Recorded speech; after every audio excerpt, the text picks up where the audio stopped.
Usain Bolt is one of the top people in the world. You take away money. Somebody who works for this country, who gives his all. I like patriots. When I signed up for the army, I did it voluntarily. As I tell people, I'll still take up arms for this country if needs be. That's how I love that. As he toured Middlesbrough, England, and the people of England gathered as he walked about, and they had their placards. And some of the placards read, "Down with the crown, not my king." This was coming from the British crowds. And here in Jamaica, at the opening of Parliament, the Deputy Governor General, Stedman Fuller, steadfastly pledged allegiance to the said Charles III. And the parliamentary clerk voiced the consensual parliamentary petition, "God save the King." And at the same time, this very same king was being booed by the people of England, and they were shouting, "Not my king," and "Down with the crown." What an irony. What an irony. We're watching what's happening with the living sprint legend Usain St. Leo Bolt. For development, our mission includes breaking the cycle of mental control, blazing new paths towards Africa's rendezvous with destiny, bearing witness, demanding change, understanding what it means to bear witness, being the change that we want to see, crafting an African-centered agenda for change and development, all the while honoring my moral obligation to remember. Reuniting the African family for development. Going to be going to the phone lines now to speak with my very first guest, director, curator of the Jamaica Music Museum. Interesting. Why am I not getting... Okay, let's do this. All right, yes. Herbie Miller, director, curator of the Jamaica Music Museum. Then switch things up on me, Herbie. Morning. Morning. Greetings. How you doing? I'm well. How are you? So far, so good. Tired, but Yes, I can just imagine. And up early so again. For a luta continua. Abitura is certa. Victory is certain. Yeah. All right. So Herbie, Groundation, it's been on for 2 weeks now. We're coming in the middle of all of this. But sure. Groundation, how many years? 13. 13 years. We started 2 years when we had to do it virtually, but 13 years. Mm-hmm. And that was during the lockdown, eh? Precisely. Yeah. And quickly tell us what has gone on before you tell us what's gone. For our listeners who do not know, what is Groundation? Well, in its original form, it's a gathering of brethren. In my case, in East Kingston, Worker Hill Community, Rennock Lodge. Not that I was there, but that the path may have to get up to the hill. Where, people, Rastafarians would get together, reasoning, and, some food has to be there, the sacrament had to be there, and the drums and chants and so on. That's where I first met Dizzy Johnny Moore, the great trumpeter. Mm-hmm. But others such as Tommy McCook, etc., would all pass through making music with the drummers and the horns and the dancers. Persian the Cat was a great dancer among them. Mm-hmm. And of course, quite a number of ladies were there who made a great contribution, who's not as recognized as the brethren are. However, if you read Dougie Mack's little book on Rastafari, you'll see him naming them all, including the lady he married to. Yes. And so the extension of it now is what I have done in our time at the Institute of Jamaica, where I bring that same method of reasoning and participating in eatings and refreshment and music in the Institute of Jamaica under the Jamaica Music Museum's production. And it also has echoes of Walter Rodney, doesn't it? Most definitely. Yeah, Groundings. Marcus Garvey, who's teachings I follow. Yes. Especially when he says, in whatever you do, and you sort of invoked that a minute ago, whatever you do, in Garvey, to quote Garvey said, do it for the uplift of the race. Yes. And we might just extend to say for the uplift of humanity in general. So let me go now to what has gone. So 2 weeks already gone. Quickly take us to those 2 weeks, and then to what's coming up today. The first week we had hoped to have Prime Minister Mia Mottley in person. However, due to heavy commitments, she eventually said she would make a recording, and we'd use that, which we did. She made a very powerful contribution in week 1. It circulated on social media, and I know we've gotten a lot of feedback on what she has said. What she left us with is that musicians and artists should approach their craft with a positive vibration and uplift the people, as Marcus Garvey suggests, and get out of the sort of negative thing that too many of the artists have got themselves into. Week 2, and by the way, her presentation was called "So Much Trouble in the World. What We Need Is Love." And then week 2, which was last week. Yes, I had the opportunity. Okay. It was called "Music Gonna Teach Them One Lesson: Bob Marley's Music as Historical and Educational Narrative."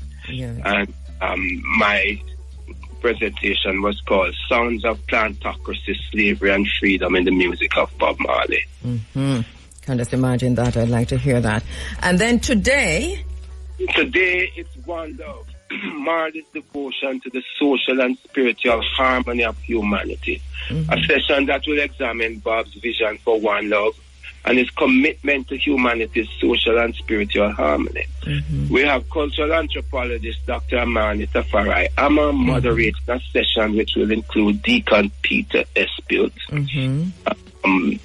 Dr. Jelani Naya, and the Reverend Bertrand Gale. Yes.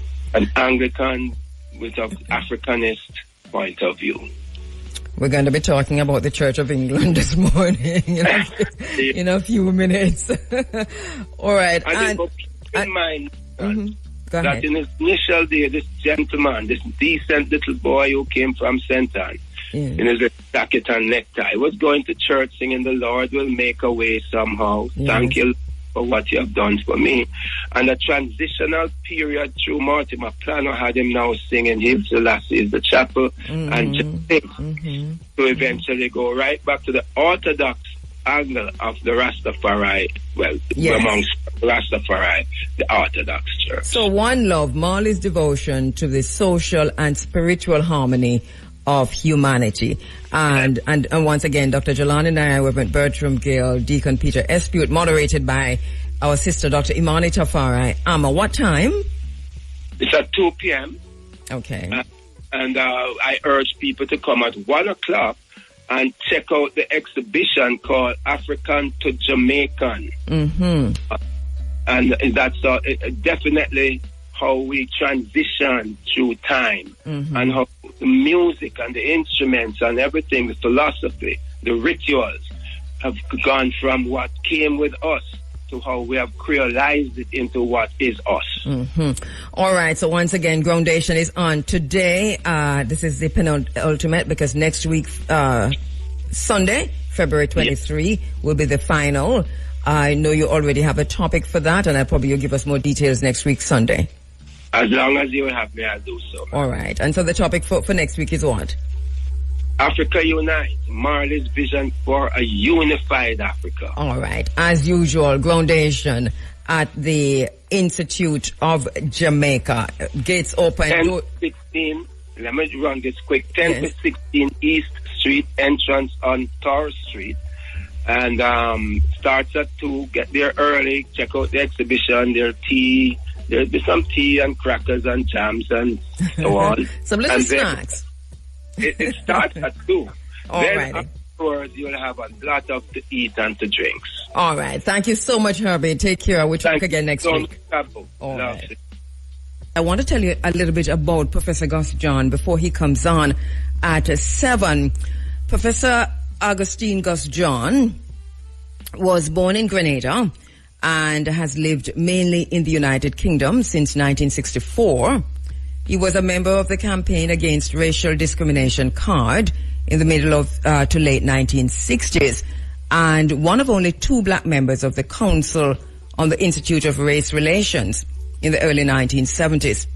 He is a scholar activist who has done notable work in the fields of education policy, the role of schooling and education in promoting social justice, school improvement, management and international development. And since the 1960s, he has been active in issues of education and schooling in Britain's inner cities, such as London, Leicester, Birmingham, Manchester, and Glasgow. In 1966, he founded the first black supplementary and Saturday school in Oxford while he was still a student there. And a bit more about Professor Gus John, who is coming on at 7. He was Assistant Education Officer and Head of Community Education in the Inner London Education Authority. And in 1989, he became the first African Director of Education in Britain, a post he held for just under 8 years. Professor John has worked in a number of university settings, including as visiting faculty professor of education at the University of Strathclyde in Glasgow for 10 years.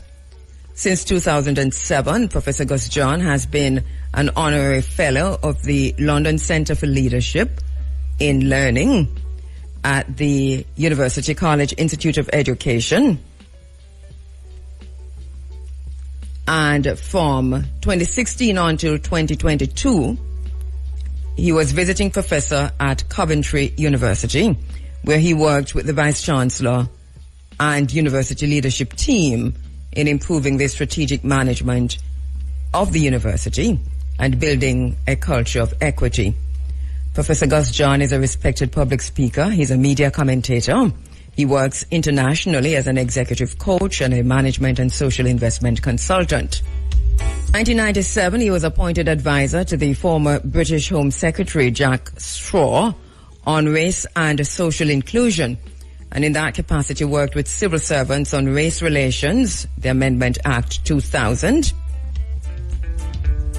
In 1999, Professor Gus John co-founded the Communities Empowerment Network, CEN, a charitable organization providing advocacy and representation for excluded school students and their parents and carers.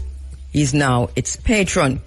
Between 2003 and 2007, he evaluated the Race Equality Policy and Action Plan of every university higher education institute in England, Scotland, and Wales for their respective funding councils.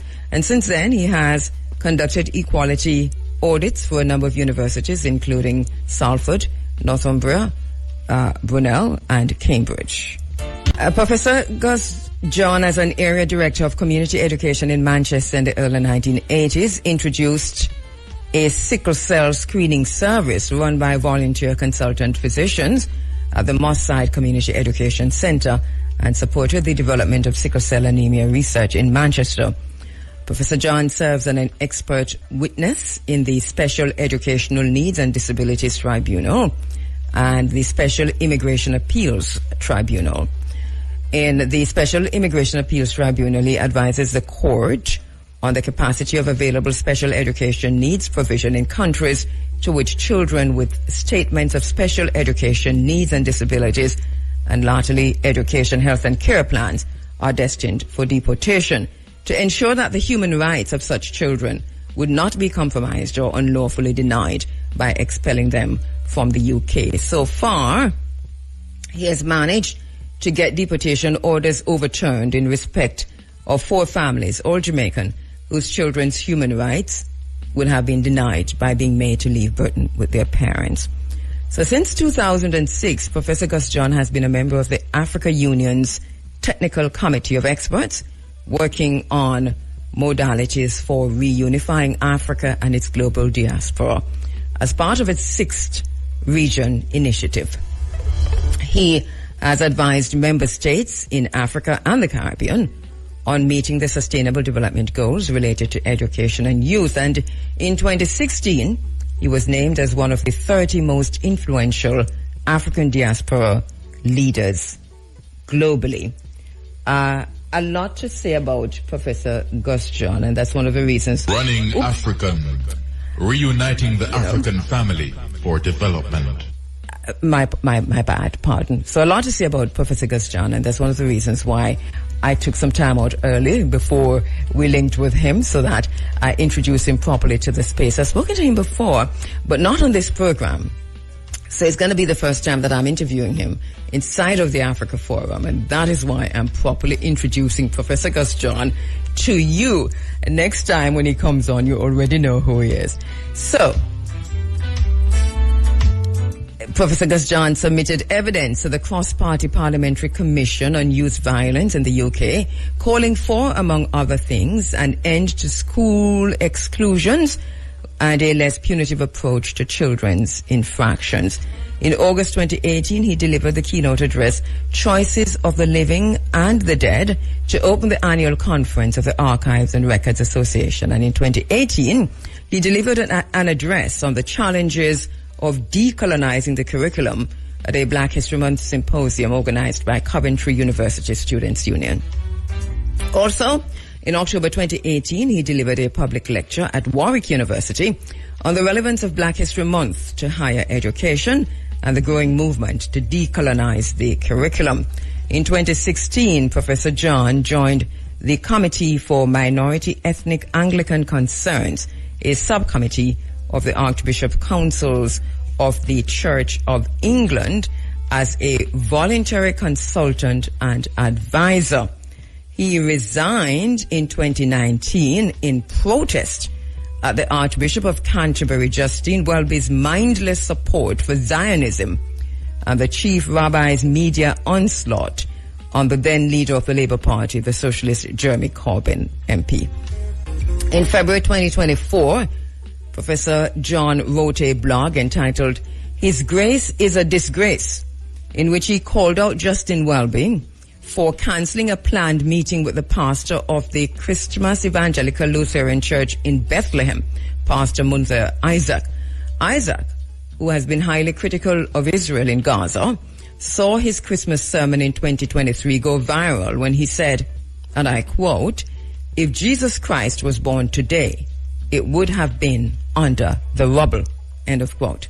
He was speaking at a Palestinian Solidarity Campaign rally on February 17, 2024, where Jeremy Corbyn was also a speaker after being invited by the Palestinian ambassador to the UK, Hussam Zomlot.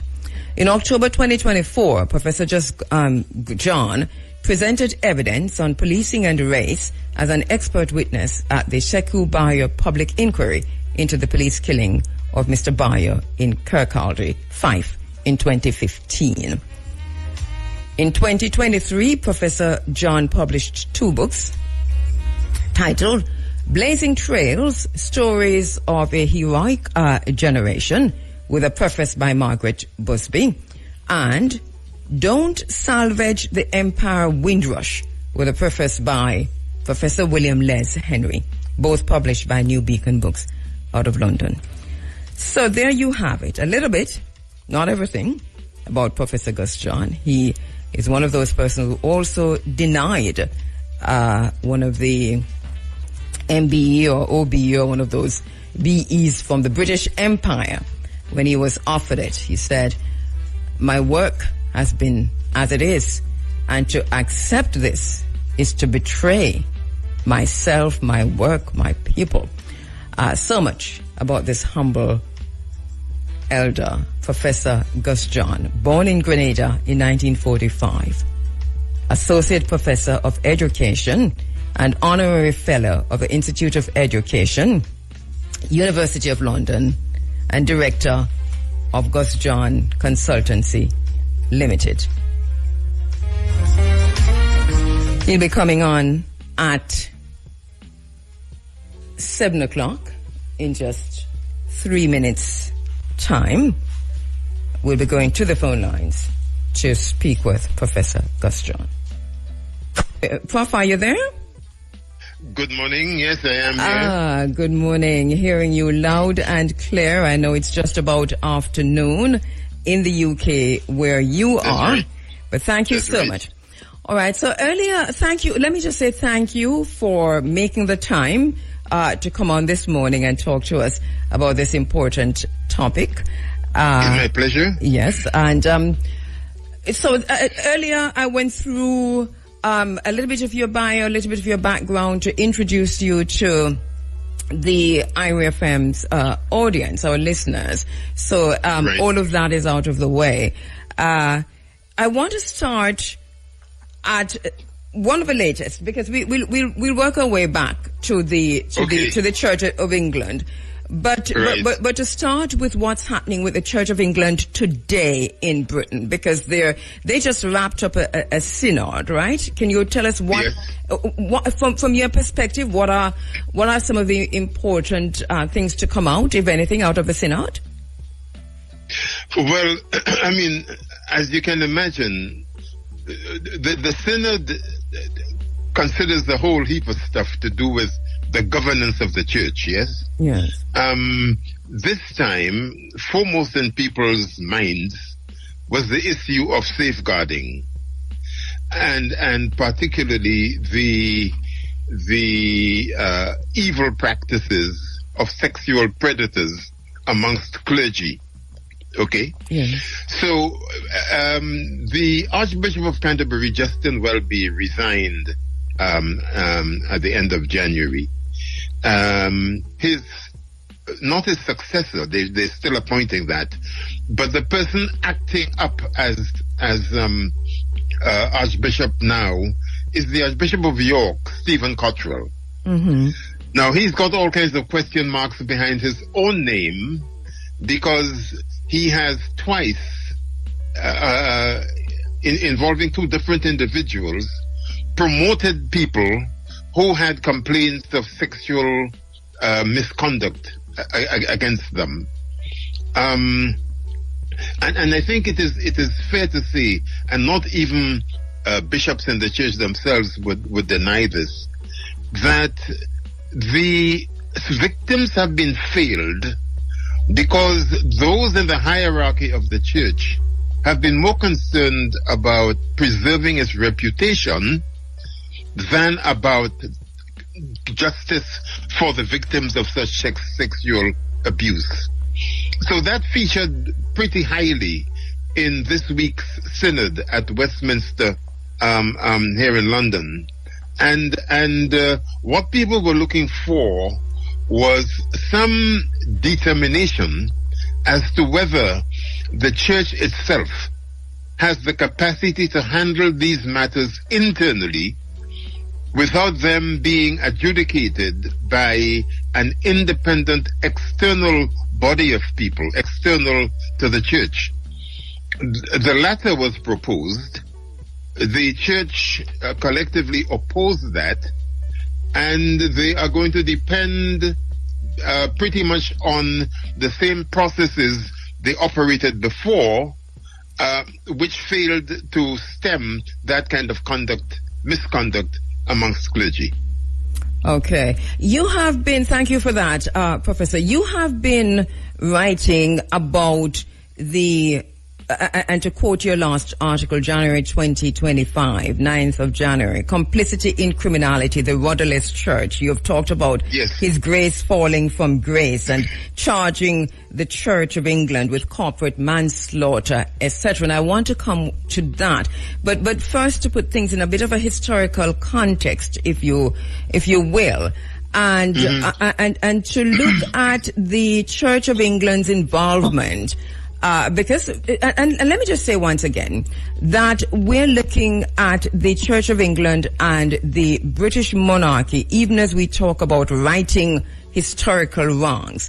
But the Church of England's involvement in the transatlantic trade in Africans, or the transatlantic slave trade, as many know it as. Yes. Let's talk a little bit about that complicity. Indeed, I mean, absolutely.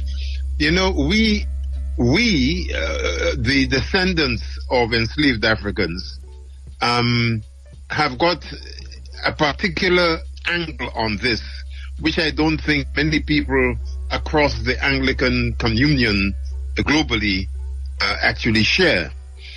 And it is precisely what you've said. Yes. We know that the Bible traveled with enslavers, okay? Mm-hmm. The church, the established church, not only gave absolution to those who were enslaving and dehumanizing African people, our ancestors, they themselves were involved in owning enslaved people. Mm-hmm. I mean, the church itself had thousands of enslaved Africans and made a lot of money from that trade. So all of these wonderful edifices you see around the place, all of these lofty cathedrals and God knows what, they're dripping with the blood of our ancestors. Mm-hmm. And in that regard, the church knew that they were condoning, in fact, indulging themselves in the savagery that characterized and brutalization, dehumanization that characterized African enslavement. So you are quite right. Yes, and to want to place that in the wider political context. Of course, and when you look at, for example, this is. Let me just talk about a book that I need our listeners to get a hold of. It's a book that we read in our Africa Forum book club, the Running African Book Club, a few years ago. But I want to bring it to the fore again for listeners. Britain's Black Debt by Hilary Beckles. Reparations for Caribbean Slavery and the Native Genocide. It is a must read. You know, there are a few chapters there, and one in particular, I think it's chapter 8 or 7, that deals extensively with the complicity of the church in slavery, as you're saying, Professor Gus John. But what do you know, and can you tell us about historically the Church of England's Society for the Propagation of the Gospel in Foreign Parts, and how they contributed to the establishment, the propagation of the gospel? I said that with a straight face, Bob. My sister, pure evil, evil. Yes. No, I mean, wow. I'm not being flippant now. No, I know. I am, what I'm saying is this, and I mean, Hilary Beckles covers that very well in his book.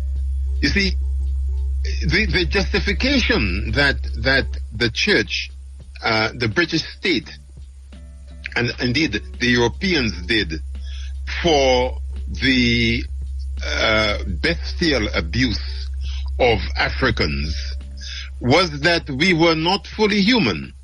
Okay, so there was one can't look at that history without understanding the origins and development of eugenics within British intelligentsia, for example. There were these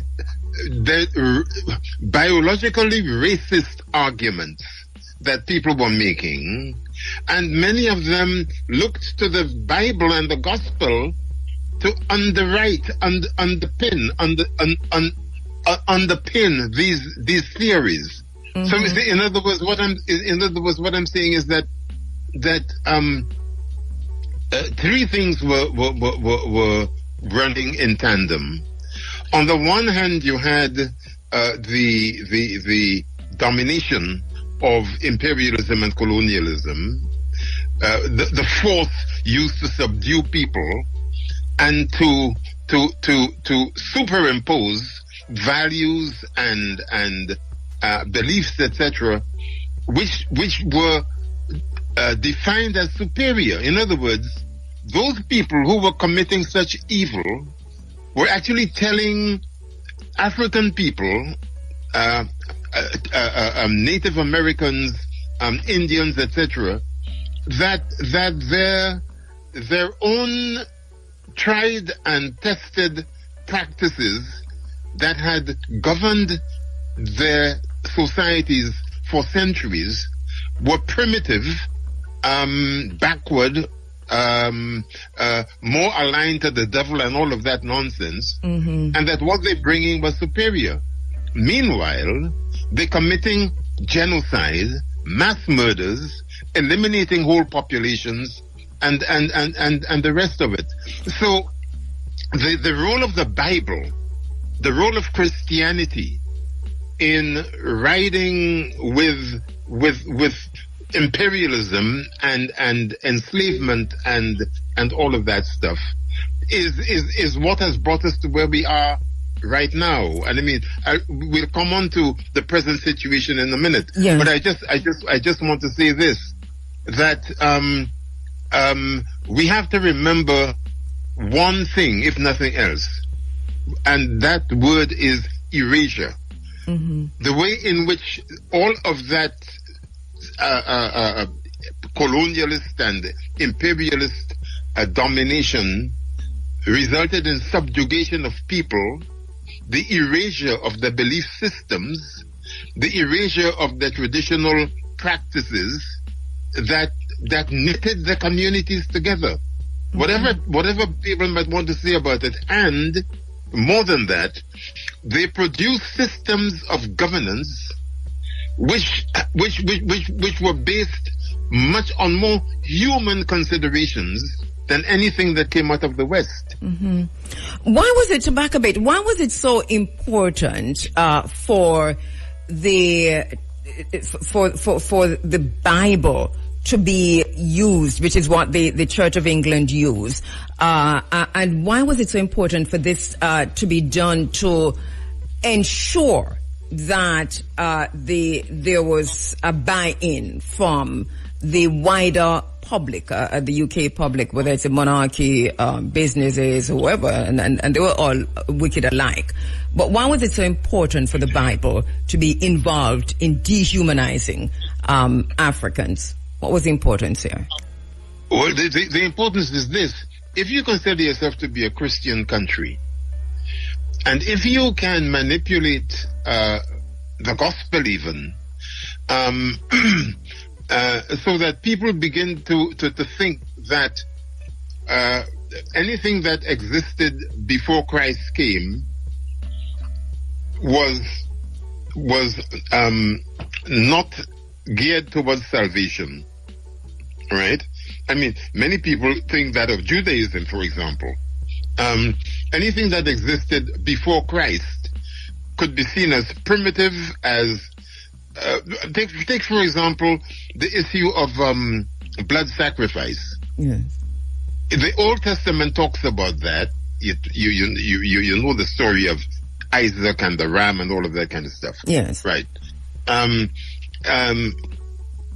But then where the African communities around the world, whether they be Yoruba following the Ifa tradition or not, where they use animals to make offerings to deities, they considered to be primitive. It is considered to be obeah, and okay, there's nothing wrong with obeah.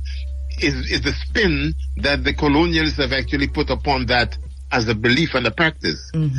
So people decry blood offerings to deities. They decry the idea that you should have more than one deity. In other words, the monotheistic religions of Judaism and Islam and Christianity are considered to be that's all that is actually allowed. Everything else is supposed to be primitive and devilish and the rest of it. It simply does not make sense. So what I'm hearing you saying, Prof, is that first dehumanize the African. The African had to be less than human. Yes. To be enslaved and to be treated in the kind of way that they were treated, that our ancestors were treated by Britain, and in particular by the Church of England and the monarchy. I want to take a quick break and come back just before we move into what's happening now, to talk about how the church viewed August John. We are talking about righting historical wrongs, the Church of England and the British monarchy, even against the background of Jamaica's push, and we heard this in Parliament on Thursday, for republicanism. This is causing quite a stir on the island here, Prof. But how did the church's view of enslaved people influence the treatment of enslaved people by the church itself? And talk to us about the involvement of the bishops in all of this. Well, there are 26 dioceses in England. Each has a diocesan bishop, and they're assisted by auxiliaries and all sorts of people of lower ranks, so to speak. Mm-hmm. And the Archbishop of Canterbury, as you know, sits at the apex of all of this and is responsible for the African communion globally, in the same way that the Pope is responsible for Roman Catholicism. Yeah. And it is the church as the established religious body. I mean, we can talk some more about that in a minute, because there is evidence now that it has lost that standing because so many people just don't go to church anymore. Mm-hmm. England is becoming very secular. Never mind talking about the Church of England and so on. Yes. So in the same way that the Parliament endorsed enslavement, the church gave authorization for that at a spiritual level. Let us remember, in the House of Lords, there are some 43 people, bishops, the two archbishops, Canterbury and York, who are called Lords Spiritual. So they take their place in the House of Lords. The House of Lords is the legal lawmaking chamber with the House of Commons within the English political jurisdiction. So therefore, what I'm saying is that the state, the state could not, the crown, the state could not go ahead and what's the word, permit, endorse enslavement if the church itself had not been complicit within that. So all of that was going on. Mm-hmm. But then even at the point at which people were campaigning against the continuation of enslavement, the church was there with some people crying out against abolition, while others were very keen on ending that heinous practice. And this I want you to... always been... And this, so I'm sorry to interrupt, Prof, but I want you to stop a minute and let us look at that. Because, I'm a student of history. I studied history all through high school and then later on. And I find it very interesting because when we talk about decolonizing the curriculum, it is critical because and I think we're still being taught here on the island, that the exact opposite of what you just said, which is that the church facilitated the abolition processes. But we're hearing from you and from the research of people like from Hilary Beckles that it's the exact opposite. You just said that the church was opposed to those who were fighting for abolition and emancipation. Can you elaborate on that? Yes, you see, there is this notion, and I mean, I know Hilary Beckles talks about that a lot too. Yes. There is this notion that somehow or other, the church suddenly found and was on the side of goodness. All right. So it found enslavement abhorrent, and did all in its power to put an end to it. No such thing happened. the church itself was concerned about the extent to which it would suffer economically if enslavement were ended. And when the time came for the British government to compensate the people who had enslaved our ancestors, plantation owners, and you have loads of them in Jamaica, they received the 20 million pounds shared amongst them very handsomely, and the church received its own share of that. And remember, what happened then continued, because in so many ways, the people who ran the churches also ran the state.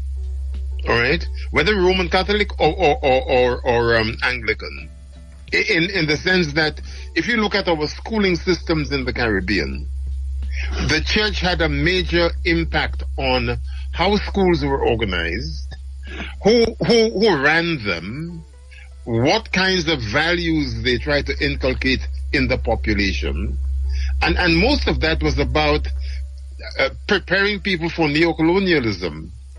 You know, Yes. Making sure that the minds were so captured that they continued believing that they had some duty, obligation to those who had colonized them, And that they and and an that they obligation Yes. to continue colonization. and somehow inculcate into us, and we're looking now at the curriculum, that our culture was less than the British culture, for example. So it's always something to aspire to. Hence, we are in a situation where last week, Thursday, we saw the Parliament, the opening of Parliament, the parliamentary clerk standing up and saying, God save the king, and in the name of His Majesty King Charles III. This was happening at the same time that King Charles III was being booed in the UK. That Jamaicans were here praying for him in our highest. Yes. I do not know how to say this, Prof, but in the Parliament. You've got it in one. You've got it in one. That's a classic example of what I'm talking about. You're absolutely right. You know? You're absolutely right. And so, I mean, people take the whole notion of decolonization much too lightly. And it goes back to what the Honorable Marcus Mosiah Garvey said all that time ago about we need to emancipate ourselves from mental slavery, and Bob Marley popularized it for all time. But that is where we begin, you know, because if we don't do that, we cannot put on the lens, the alternative lens, which helps us to look at that history more objectively and from our point of view, from inside the prism of our own experience. Of course. And as you talk about putting that understanding and that history through our own lens, I want to before we move to more recent times, to look at how profitable was, two things. To look at the profitability, and then I want to link the church to the monarchy, because we see a separation going in even in the conversations on reparations. But how profitable was slavery for the Church of England and the bishops so involved? You talked about how they were paid off at the end, but generally for such a long period of time, how profitable was this for them? It was centuries. Well, I mean, I can't calculate it in monetary terms, but let's look at it from 3 points of view. A, from the point of view of political influence, from the point of view of the wealth being created for the church itself, but also for its benefactors, those people who helped to keep. Remember, I mean, the church was at the center of the life of every one of those counties in Britain. You know, there's the squire, the aristocracy. Many of those people who became priests and bishops were members of aristocratic families who determined that one of them should go and join the clergy. The way in which state and church and capital came together, in that sense, was really quite critical. So that the church helped to propel the influence and power of the aristocracy in the country, and the land owning gentry and the rest of them. They kept the churches going. They benefited a great deal from the subjugation of the masses through the church. I mean, you know, they were, and that went on, certainly in my own experience in Little Grenada.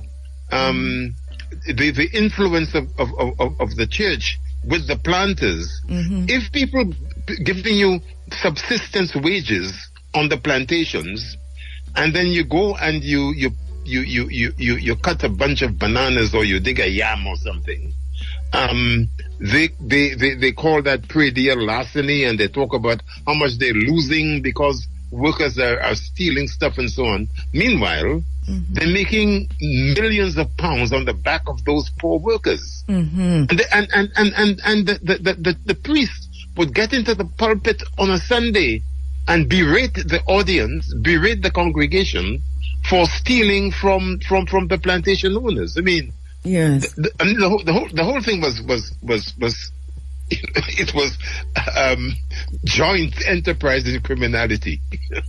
Let me take a quick break, Prof. And when we come back, we look at the monarchy and the church. How are we to understand these two entities? Let me take a quick break. Okay, all right. We saw recently the church commissioners appointing Grant Thornton to investigate its link to transatlantic chattel slavery and what they established and so on, and maybe you can tell us a little bit about that. But one of the questions that came out of that for me is, here is a church at this place where they have appointed this commission, and they've made some, they've deliberated over this, and they've actually done something. But there seemed to be something schizophrenic going on here, and I want you to bring us back to, is the Church of England a separate entity from the monarchy, or are they almost one and the same, if you will? How do they operate? Who's the head of the Church of England? Well, remember the origins of the Church of England. I mean, there was a time when the Church of Rome pretty much ruled everything. And that wayward fellow, Henry VIII, with his many wives, decided that the Pope was not being as compliant as he would have wished with his way of running his life. And because he wanted to be able, he wanted to divorce, to kill his wives or divorce them, either way. Well, exactly. I mean, you know, he determined that he couldn't be bothered with the strictures that Rome was putting on him. So he decided to break ranks and start his own branch of Catholicism, which was then called Anglicanism. Anglican, as in, you know, Anglia and England and the rest of it. So the Church of England came about as a result of that fracture, and as such, the head of the Church of England is the monarch, which is why when Charles was consecrated, or whatever the word is, crowned, after his mother died 2 years ago or so. There was all of this pomp and pageantry in the cathedral, and Welby, as the Archbishop of Canterbury at the time, presided over that charade. That's got to be kept in context, right? So from then on, the way in which the Parliament operated, I mean, the minute the electorate elects a prime minister, she or he goes to the Queen, or rather to the palace, to the monarch, for not only their blessing, but for the authority and permission to go and start a government. And the first thing that the new prime minister does is to put together the elements of what becomes the king's speech or the queen's speech after each election, saying, my government would do X, Y, Z. In other words, reeling off the manifesto of the ruling party to tell the country what is going to happen. My government. So that's the official constitutional connection between the church and the state. Yes. Yes. And I mean that is important for a number of other reasons. I mean, okay, so we are supposed to be the king's loyal subjects, all right? The Parliament is supposed to be passing laws for our protection as citizens. But the last monarch, the Queen, made sure that laws that were passed to safeguard men, women, black people from discrimination did not apply to the royal household. Yeah, I mean, so in other words, the Queen exempted the royal household from those anti-discrimination laws. Yes. So if you were sexually harassed as a member or as an employee of the royal household, you couldn't go to an employment tribunal or whatever and complain. You were debarred from doing that. So there was the monarch saying, you are my loyal subject. That safeguard you from discrimination don't apply to me or anybody working within my household. Meanwhile, Andrew, as her son, is running around the place doing all sorts of heinous things, and she forks out £12 million to prevent the monarchy being paraded in front of the courts. And how does this feed back into a historical context? Because child labor, for example, which is one of the things that both Hilary Beckles and Gerald Horne, and here's another book, The Apocalypse of Settler Colonialism, The Roots of Slavery, White Supremacy and Capitalism in the 17th Century North America and the Caribbean, is a book written by Professor Gerald Horne, and he also does a pretty good job of pinpointing the roots of child trafficking and human trafficking and pedophilia and so on within the monarchy and the church. So all of this are historical, but historical and you can help us to understand the moral implications here for the church. And I wouldn't even talk about the monarchy because I don't know how you say moral implications for the monarchy. But what are the... Do you remember somebody called Princess Margaret? Yes. And do you remember the little island in the Grenadines called Mustique? Oh yes, they are there today. And the frolicking that woman used to do in that place. Yes, but Prof, well, I mean that tells you a lot. But Prof, do you know that William and his family are there now today on that very island? as we speak. I wouldn't be surprised. It's in the papers this morning. They are there today. So it's interesting. but talking about him, but he came out recently to say that he didn't want to be the head of a church. Well, indeed. I mean, the fellow doesn't even go to church, for God's sake. He's very upfront about that. He doesn't go to church. He doesn't like churches. Well, whether he likes churches or not, he might like them architecturally, as his father does, but he does not go to church, and that's accepted. I mean, it's a question of choice and faith. So I mean, and that is one of the things that Simon Jenkins, the Guardian columnist, talked about in his very insightful and thought-provoking article yesterday. Yes, where he was summing up what happened during the synod and the status of the church in the country just now. Yes.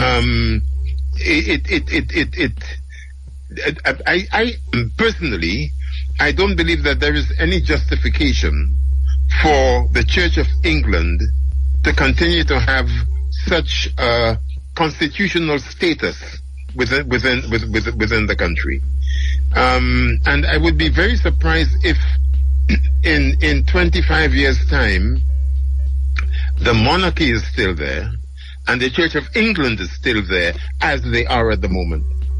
As they are at the moment. Yeah.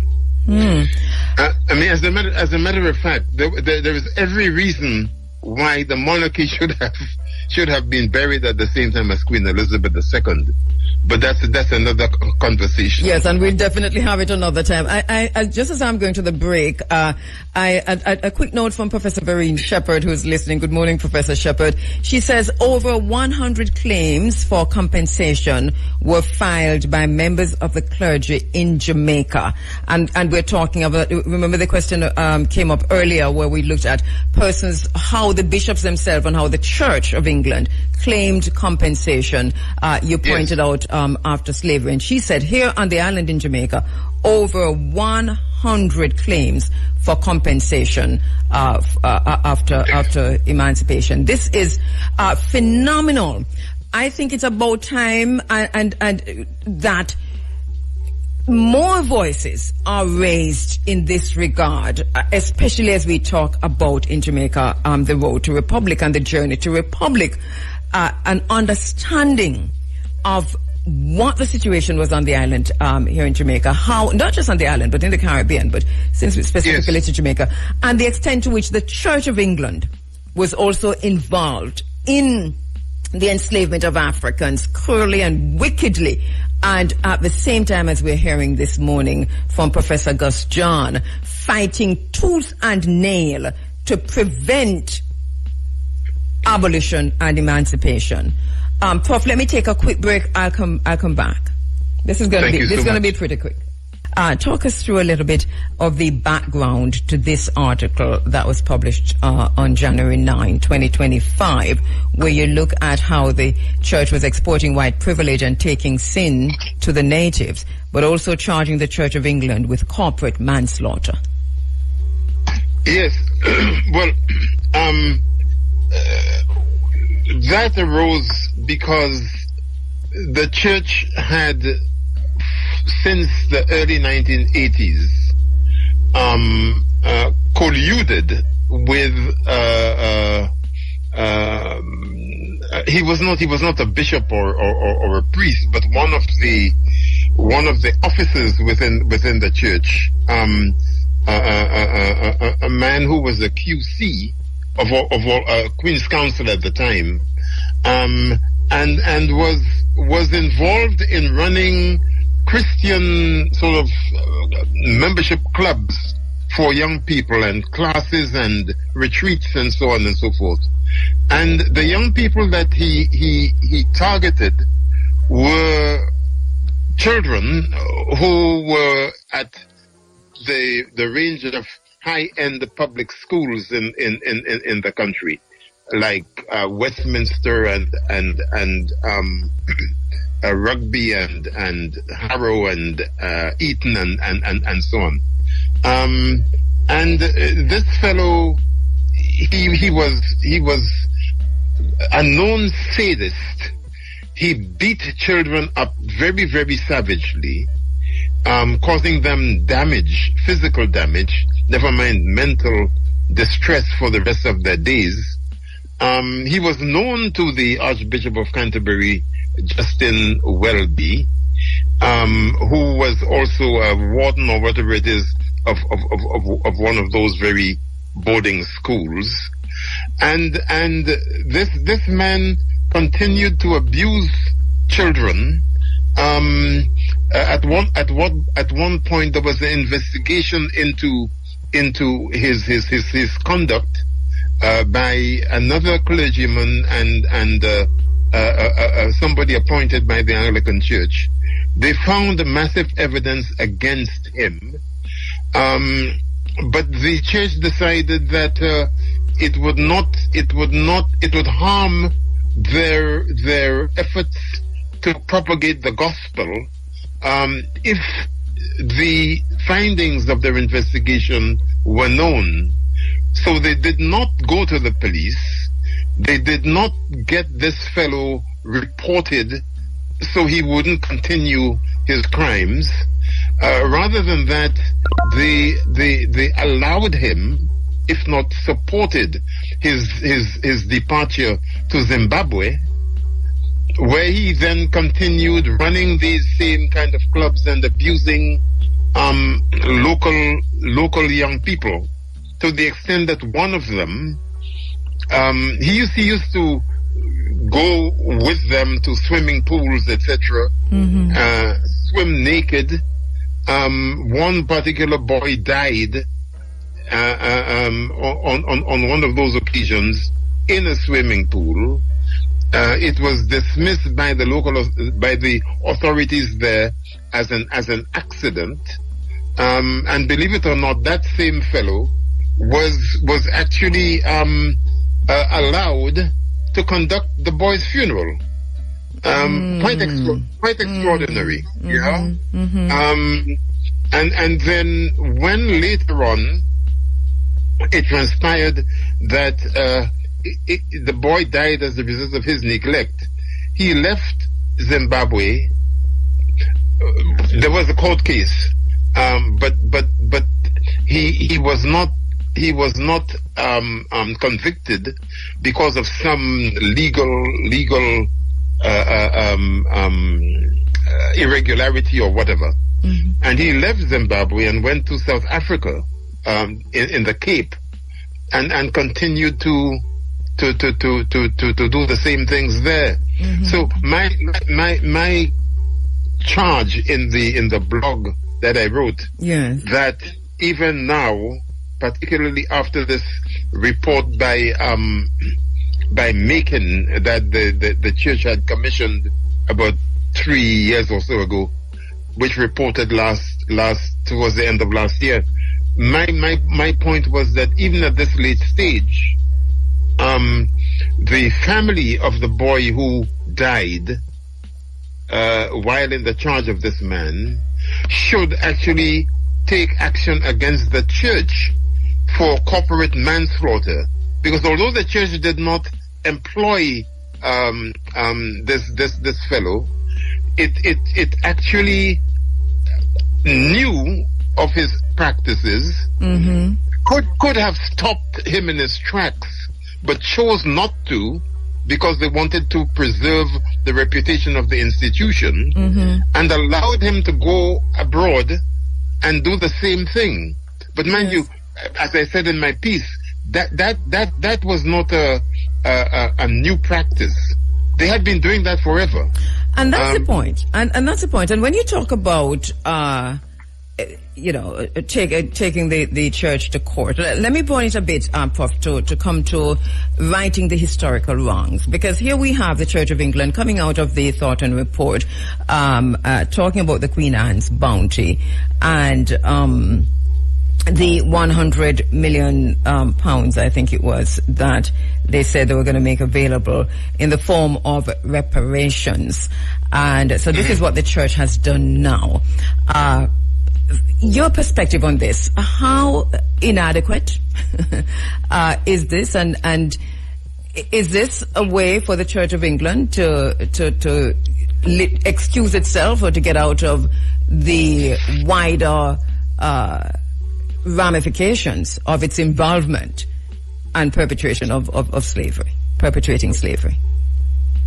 Well, no, because okay.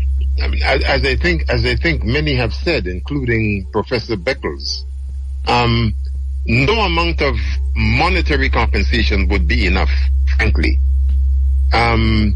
It is ridiculous to assume that the Church of England, which has a huge amount of money, should set aside only £100 million in terms of compensation.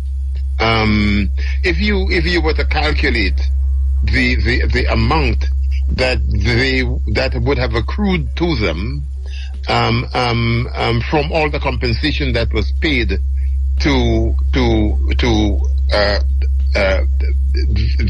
the ones who were involved at the time in enslaving people on plantations, and what the church has gone on to do with its investment since, you'd be talking about trillions, right? Mm-hmm. So when people, as they have done here in England, talk about why is the church that is strapped for cash even thinking of giving 100 million, and then when members of the committee protested about that sum and they determined that it should be $1 billion or whatever, most people went up in arms.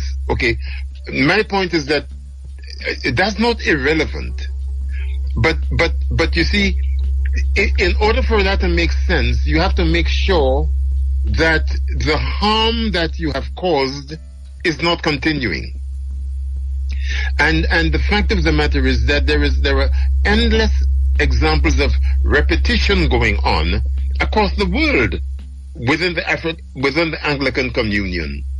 By that I mean the continued subjugation of peoples, the suppression of and in fact demonization of their traditional spiritual practices, the imposition of a particular set of values to do with the church and its beliefs, etc., within the schooling system that the church actually manages in so many countries. One has got to look at all of that stuff, mm-hmm. and use the money to ensure that the descendants of enslaved Africans who have been kept in penury by virtue of what the church and the state, the crown, has done ever since abolition, mm-hmm. that some repair is done in relation to all of that. So it's a matrix. It's not just a question of who is going to get the money and what would it be spent on. Mm-hmm, mm-hmm. It's dismantling all of the stuff that the money from enslavement actually built. All right, Puff, let me take a quick break. And when we come back in the last 15 minutes to say then, how do we do this? How can the Church of England and the British monarchy right the historical wrongs? And to elaborate on what you have said. Let me take a quick break. Sure. Every time you are link with a condom, coulda Ozzy, coulda wife, coulda be a random. Do it for your best life. The time by the Ministry of Health and Wellness is now 8 o'clock, and this John talking about righting historical wrongs, the Church of England and the British monarchy. Of course, we can't do it in one sitting, but we are just scratching the surface this morning because we have to refocus our attention, especially within Jamaica's particular context, on the road to republic. So then, Prof, how do we begin to right, how does the Church of England and the British monarchy begin to right these historical wrongs?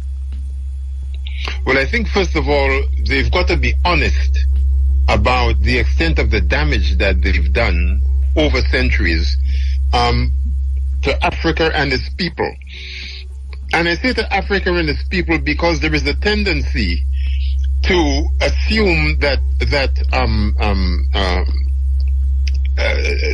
repair and compensation for enslavement is simply a Caribbean affair, or the Americas or Latin America or whatever. In other words, the people in the African diaspora. I think we need to make sure that debate is extended, and we need to ask the question: how might Africa have been, but for the fact that 20 million of its people were sacrificed through enslavement in order to advance Western capitalism? A fundamental question, because the reach and impact of enslavement, and particularly of colonization, didn't stop when the trade in enslaved Africans ended or was prohibited. It didn't stop. We know that. I mean, when you look at what Ibrahim Traore in Burkina Faso is doing just now on the land question, yes, and you apply that across the continent, you get a sense of what it is that I'm meaning. Yeah. In other words, the project that was neocolonialism, or that is neocolonialism, spanned the Caribbean region, the Americas, and indeed the continent of Africa itself. And when that fearless woman, Mia Motley, of Barbados, speaks about the reparations and about African self-rule and the rest of it, she's right in making the point that one cannot separate the experiences of the African diaspora from the continent of Africa itself, and how that has been kept in subjugation and economic bondage by Europe and by Britain in very specific respects. So my point then is that one has got to look at this in the round, understand the extent to which the Caribbean as a region is suffering a kind of double whammy. On the one hand, there was all the impoverishment that took place as a result of a lack of investment, a lack of restoration, after the British left and gave flag and anthem independence to those territories, because that essentially is what it was. Yes. There has never been economic independence, right? Flag and anthem. So, we have our dances and we amuse ourselves and we paint up the place and so on when every independence anniversary comes around. But frankly, that's pretty symbolic, and it doesn't mean very much. So what I'm saying is, we need to look at what the needs of each of those territories actually are in terms of health, education, environment, infrastructure generally, and ensure that some mechanism is put in place to restore what should have been done all this time ago. I mean, if you read Arthur Lewis's book Labor in the West Indies, which was a 1939 Fabian pamphlet reproduced by John LaRose and New Beacon Books in 1978, you get a sense of how dire the situation was in the 1930s in across the Caribbean, and that situation continues. Of course. If God is not merciful and kind and compassionate to us, and we have these constant eruptions these weather events repeating themselves more regularly than before across the region, then we would all be on our knees, because tourism cannot sustain us. And especially because we are, and in Jamaica in particular, practicing plantation tourism, which is still slavery by another by another name in this time. How important is it for tourism to be reimagined, but also for the descendants of the enslavers who still hold power at the highest levels on islands like Jamaica? How important is it for those issues to be properly washed out in the public? Okay, well, I think that's a subject for a much longer conversation in the future. Okay. In the future. But, yes. but let me just say this. In the late 1950s, there was an attempt to federate the region, right? And that failed abysmally at the first hurdle. Okay. Now, I do not believe that it is sustainable for those islands to continue to operate in isolation from one another. CARICOM is an important entity, but even CARICOM is not enough. This idea of these little pieces of rock in the Caribbean Sea being little sovereign states, in the light of what we know is coming with climate change, does not make any sense. The question is then, how do we federate that region and give it the kind of economic power, the cultural sustenance, to be able to be a bloc working in tandem with a united Africa, United States of Africa, so that collectively we can be a major power in the world. We need to begin to think in those macro terms, you know. Yes, there's one thing I want you to talk to us about and take a minute to do that, which is. So we still have the very same Bible. The King James Version is the most worshipped of all Bibles, and I think we can have another conversation about it. But this is also critical to ongoing neocolonialism, isn't it? It's a tool of neocolonialism. It is, it's problematic. It's problematic in the sense that there is a proliferation. Okay, there is a global commodification of God. All right, let's put it like that. Yes. Churches are springing up all over the place, and anybody who is so minded could start a church and use the Bible and get people to come along and fill their heads with all kinds of foolishness.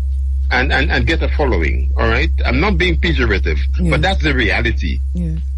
You know, I mean, and governments have got to do something about that.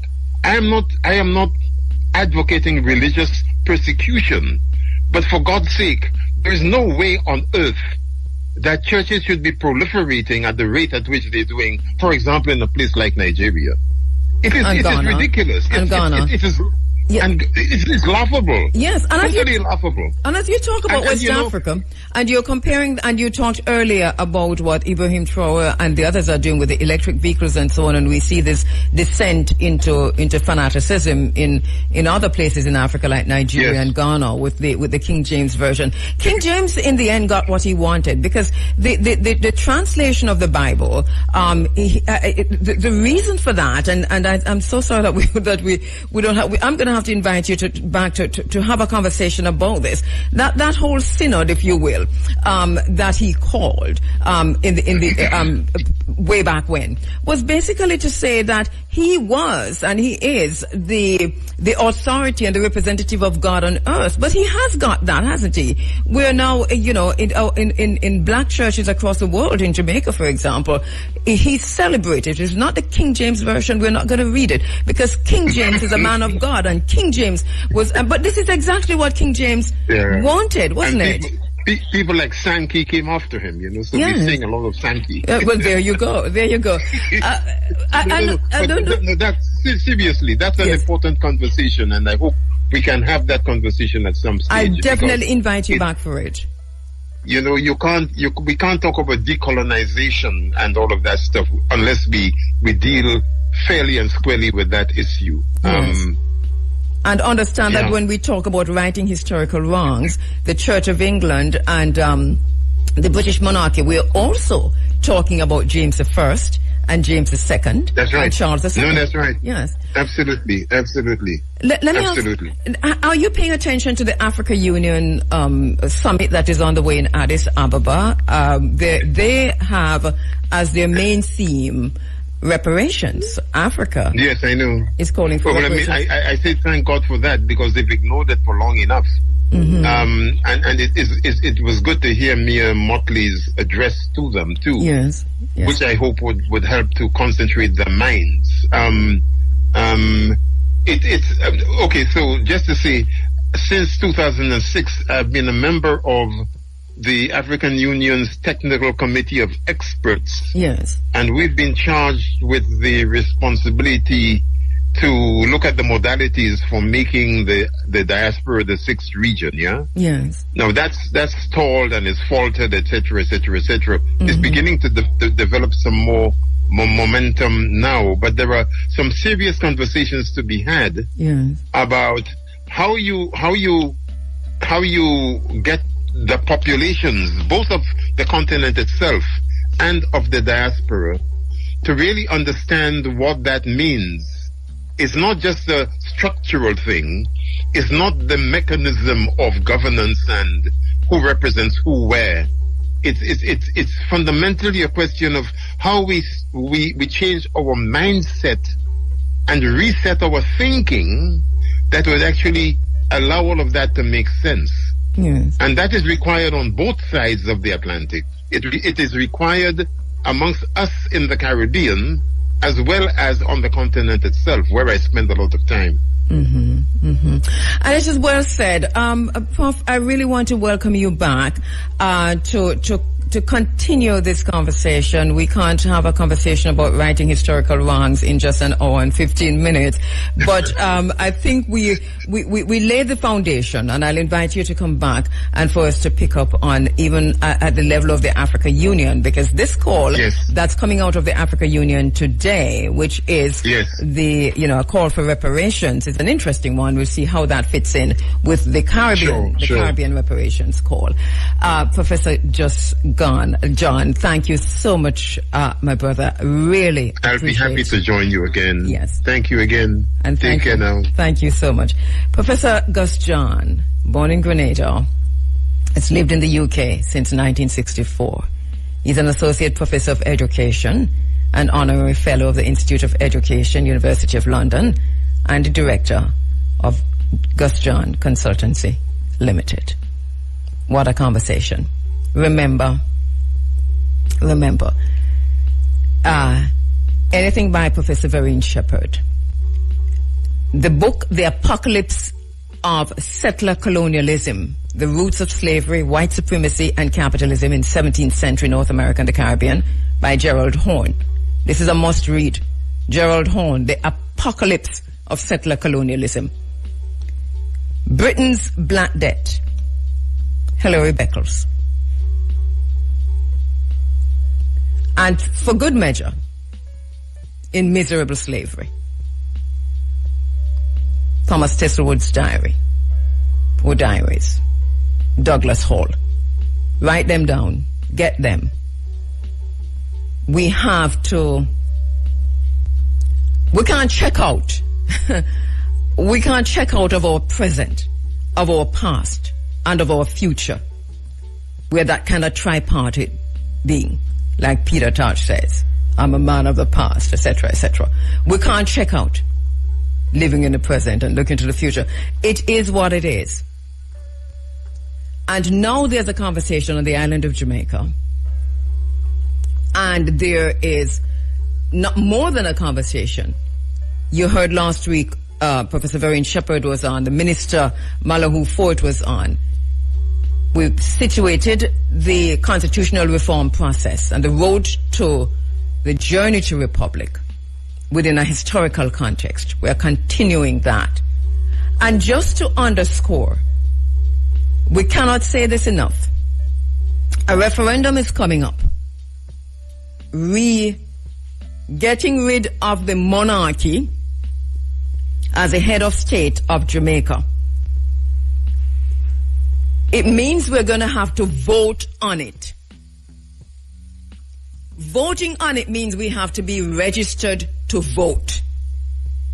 Now, I am imploring all of us, go and register to vote. We can't miss this vote. Let us go, get registered to vote on this referendum that's coming up. A goon situation, because we know there's a court case coming up. There's a date. This is in court, and it's been in court for a while. The Blue Lagoon is one of the most beautiful bodies of water on the island. It is fed by 33 underground water springs. 33 is not a mistake. The number is right. For those who don't know, the Blue Lagoon is in Portland. It was made a national monument on August 16, 2018. Portland, of course, is my favorite parish. We have been to the Blue Lagoon many times. Now it is closed to the public. It was designated a national monument. Remember, we've had some fights here in this space over national monuments and the designation of national monuments and how they have been done. A national monument is designated on the grounds of the historic, the architectural, the traditional, the artistic, the aesthetic, the scientific, or the archaeological importance. Blue Lagoon fit every single one of them. And the Jamaica National Heritage Trust and the government of Jamaica, they usually do this to protect the country's heritage. National monuments can be private. The Blue Lagoon is for public access. It's for recreation, it's for education, and also for wealth. And we'll talk about that some more. It is a national monument, the Blue Lagoon. It includes Unity Bay, it includes Limekiln Bay, and their associated beaches. In fact, the Blue Lagoon includes a beach, the Sansan Beach. Sansan Beach is part of the Blue Lagoon Monument. And we are still fighting to keep both the Blue Lagoon and Sansan Beach. We have already lost access to Sansan Beach, and the question is why? Why? Who's presiding over all of this? And why? The Blue Lagoon has been closed and the parochial road blocked since August 29, 2022. The road where we're supposed to walk on to go to the Blue Lagoon, it blocked from August 29, 2022. Somebody is actively keeping the people out of the Blue Lagoon. Under the Monuments Act, a national monument can be privately owned or privatized. A monument can be privatized. However, the question remains, how was the beach of Sansan privatized while being part of a national movement with no access to the public? Why is access to the Blue Lagoon under threat? Was this because of political interference? If so, somebody speak up. Is there political interference in the Blue Lagoon? Was this because of corrupt rich people who buy politicians and the marginalized poor by abusing their power and privilege? Is that the situation? Is this what is happening? Who politically interfered, if anybody politically interfered? Somebody have to answer these questions. Is there political interference in the Blue Lagoon and access to the wider Jamaican public, to the people of Jamaica? And the government of Jamaica must answer this. What does political interference look like? If there is political interference, how is it manifesting, if it manifesting? Is this the same playbook to privatize the Blue Lagoon? What schemes are being employed to privatize the Blue Lagoon?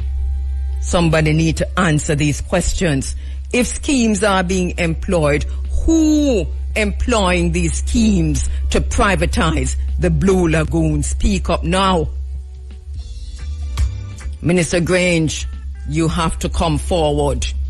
Reggae month or no reggae month, you have to come forward. Pretty speaking on, action on, you have to come forward. Tell us what you know, if anything. Daryl Vaz, what is happening in Portland? Somebody has to talk on behalf of the people. We're only calling your names because you're the members of parliament and the minister with responsibility for the monument. What schemes are being employed, if any, to interfere in the Blue Lagoon? How does the privatization of the Blue Lagoon affect all Jamaicans and the people of the Blue Lagoon? The people who work there, the people who used to sell there, the people who make them money there. The vendors, the fisheries, the artisans who are no longer able to make a living there. Religious practitioners who are no longer able to worship there. This is death of a part of our cultural heritage. Minister Grange. Minister Grange. Minister Grange. It is a death of part of our cultural heritage. Something is wrong at the Blue Lagoon. This is transfer of wealth. The wealth of a nation to the already wealthy. Minister Grange, somebody come forward. The people have demonstrated. The people marched. The people have done what the people can do. Should we be concerned? Who really own Jamaica? Who are the owners of Jamaica? Who controls the Blue Lagoon? Who controls the parochial road to the Blue Lagoon? What is happening at the Blue Lagoon? Why it is so difficult for the people to gain access to the Blue Lagoon? That question must be answered. It must be answered, Minister Grange.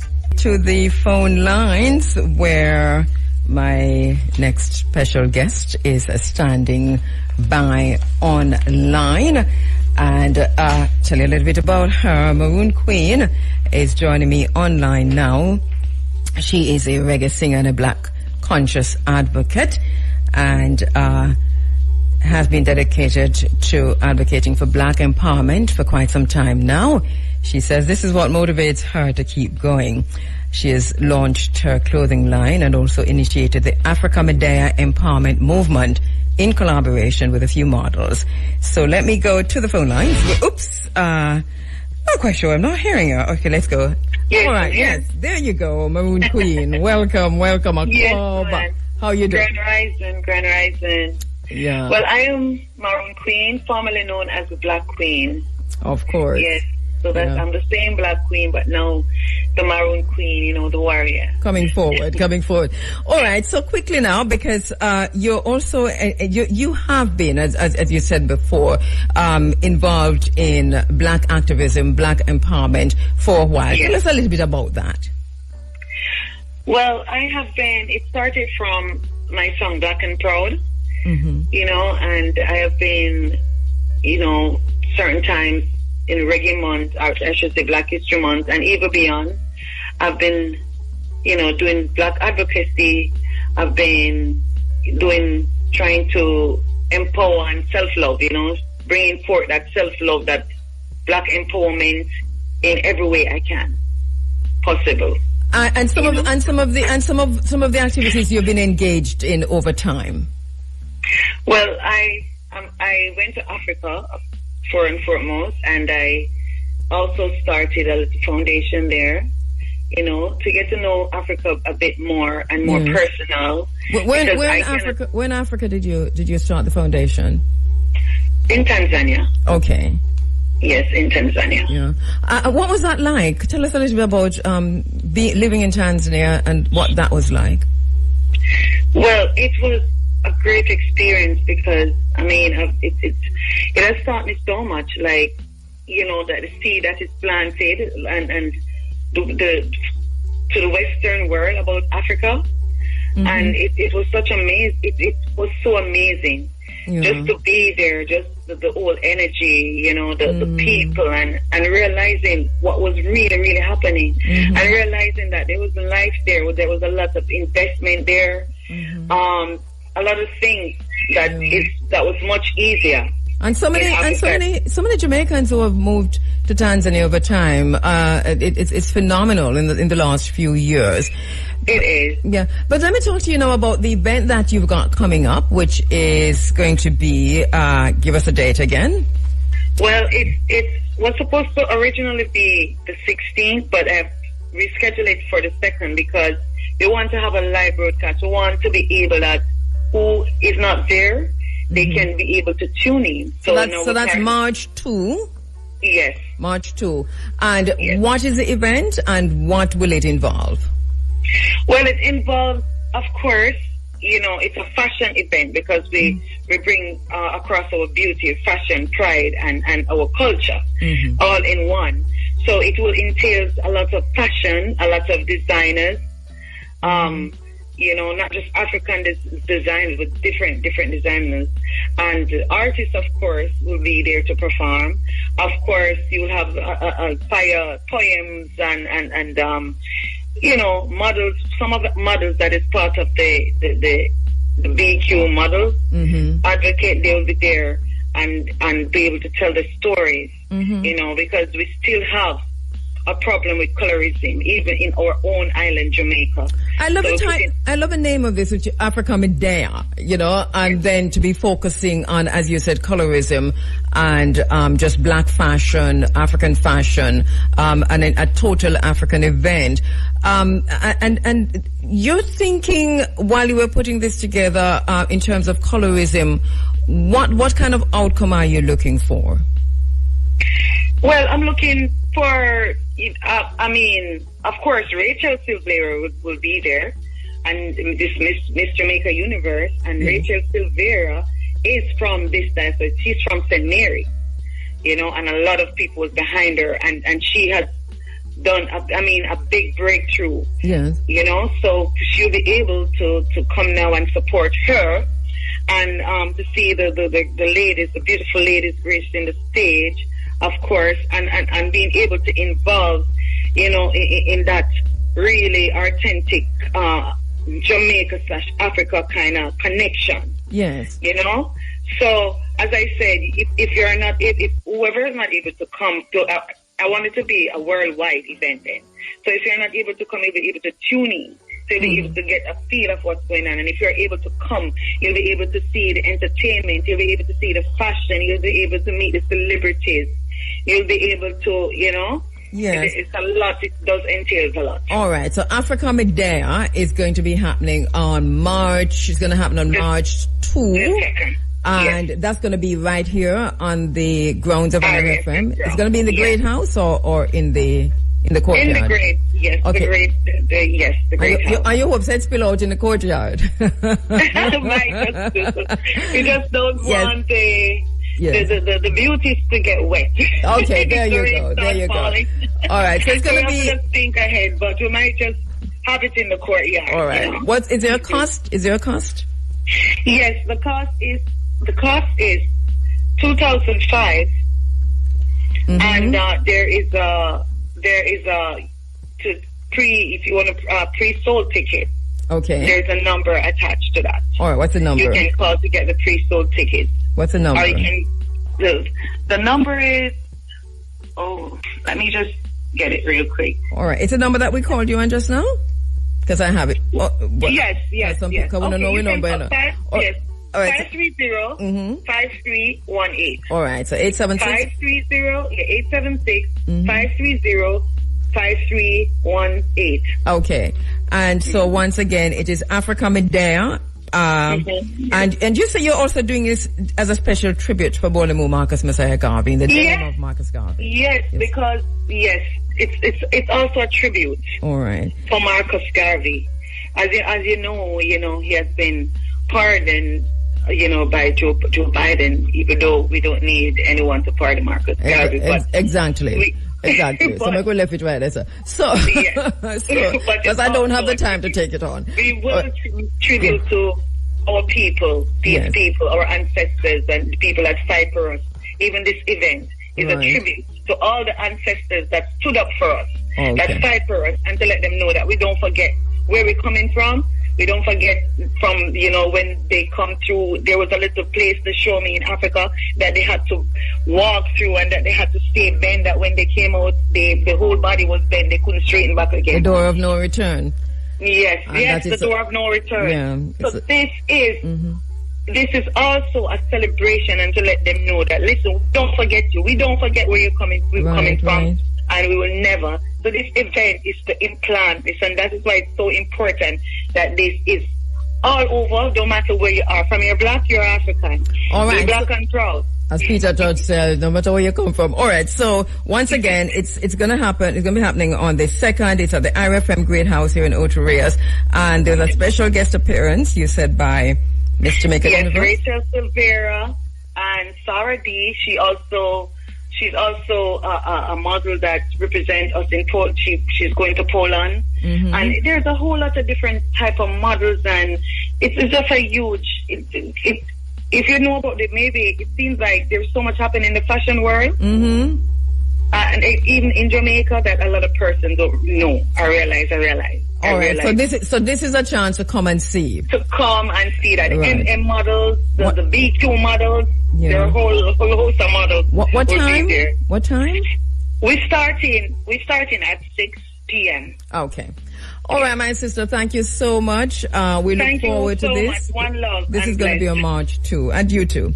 All right. Yes. So once again, the Africa Medea show at the IRFM Great House right here in Ocho Rios. I was queuing this up, so I should open the mic and let him go on top. But let me see if I can get this on, even though I'm a little bit off air.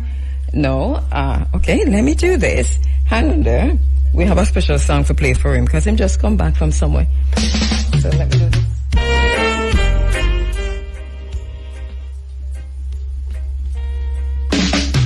Okay, I ate that. 1, 2, 3, 4, Poland man o'clock. What time is it? What time is it? It is 14 minutes to 9 o'clock. You're a little bit off mic. Center.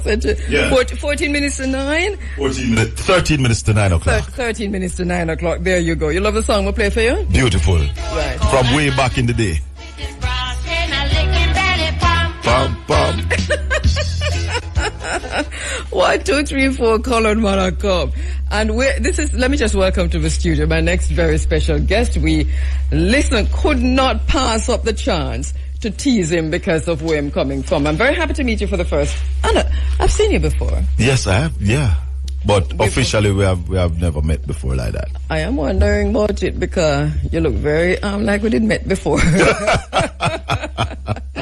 All right, so Mr. Colin Bell is in the studio, and I'm just looking for the thing to say who you are, because you're a shadow minister now? Deputy Shadow Minister of Culture and the Creative Industry. Right, and tell us a little bit of yourself, because you see I've lost my whole thing in playing the music for you. I lost everything.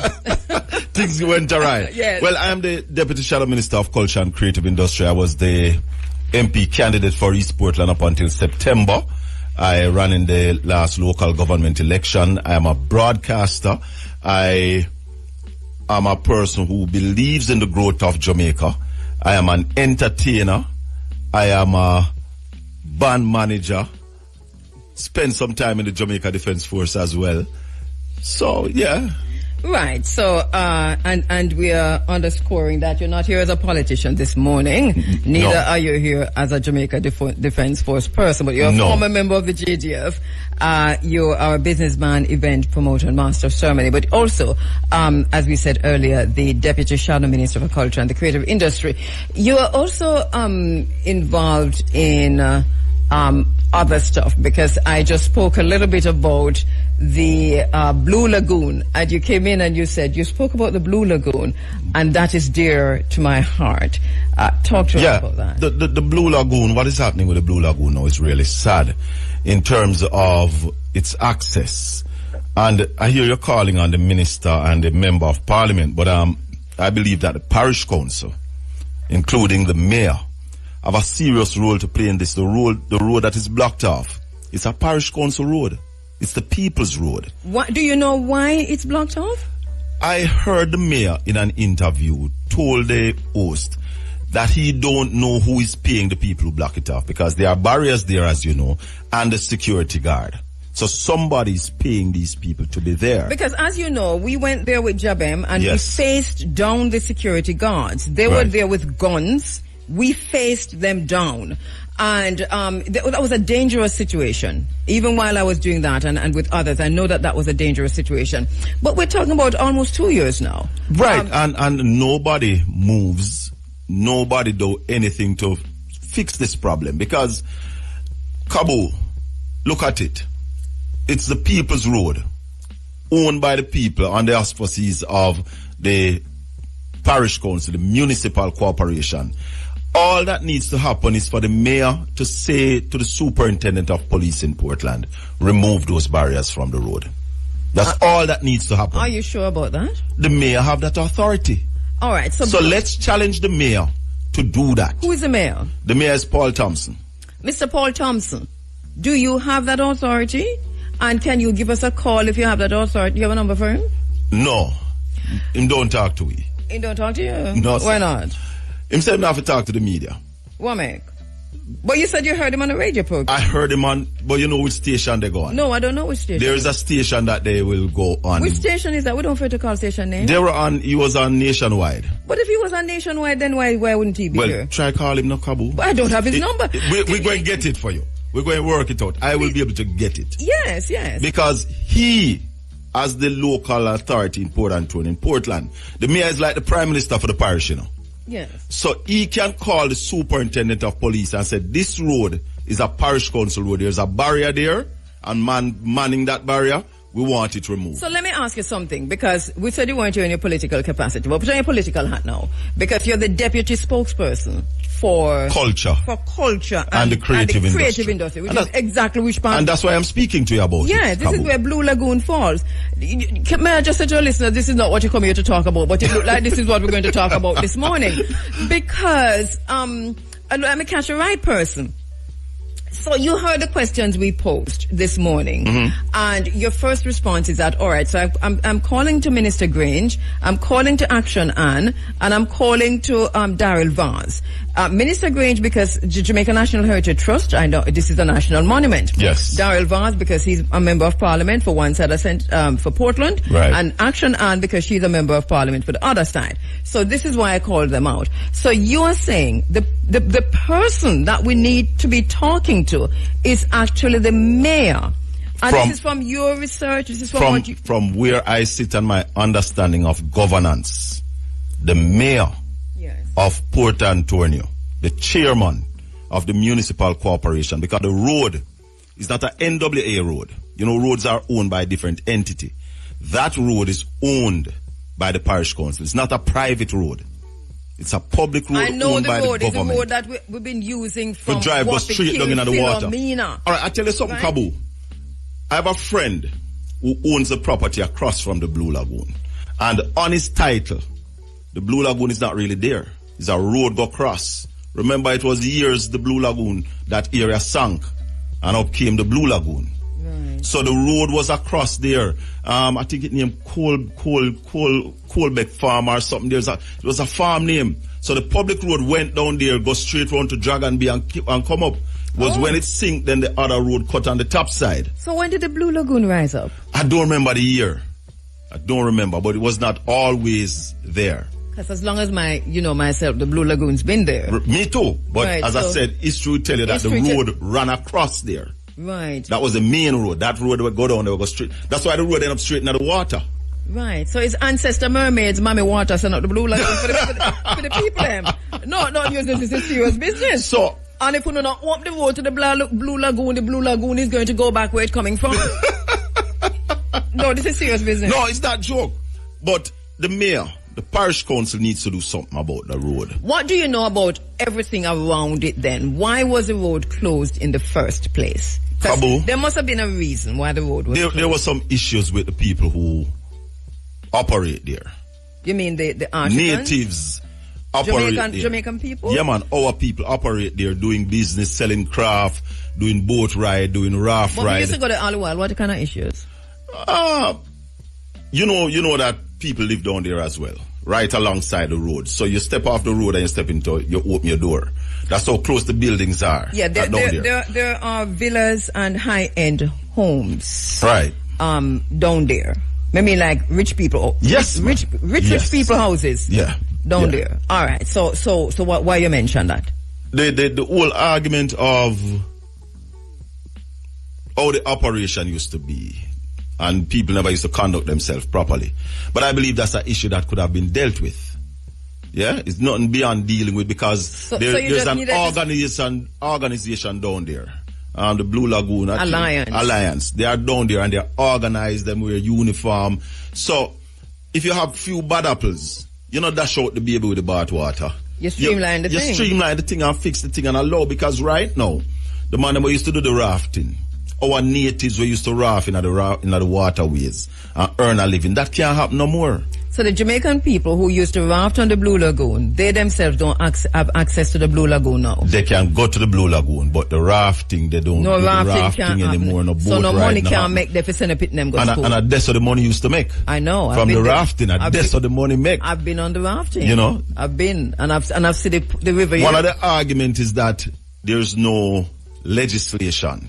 What do you mean legislation? To license them or to govern them or to ensure them. And I'm saying to the powers that be, you are there because you are legislature. So if there is no legislation, put one in place. I do not understand what you said just now. I think I'm a bit slow. What do you mean there's no legislation? All right, so for rafting, you're rafting down the Rio Grande. Yeah. There's something in law that allows that, so and license the raftsmen. So doesn't it cover all the raftsmen across Jamaica? They are saying that there's no rafting on the sea.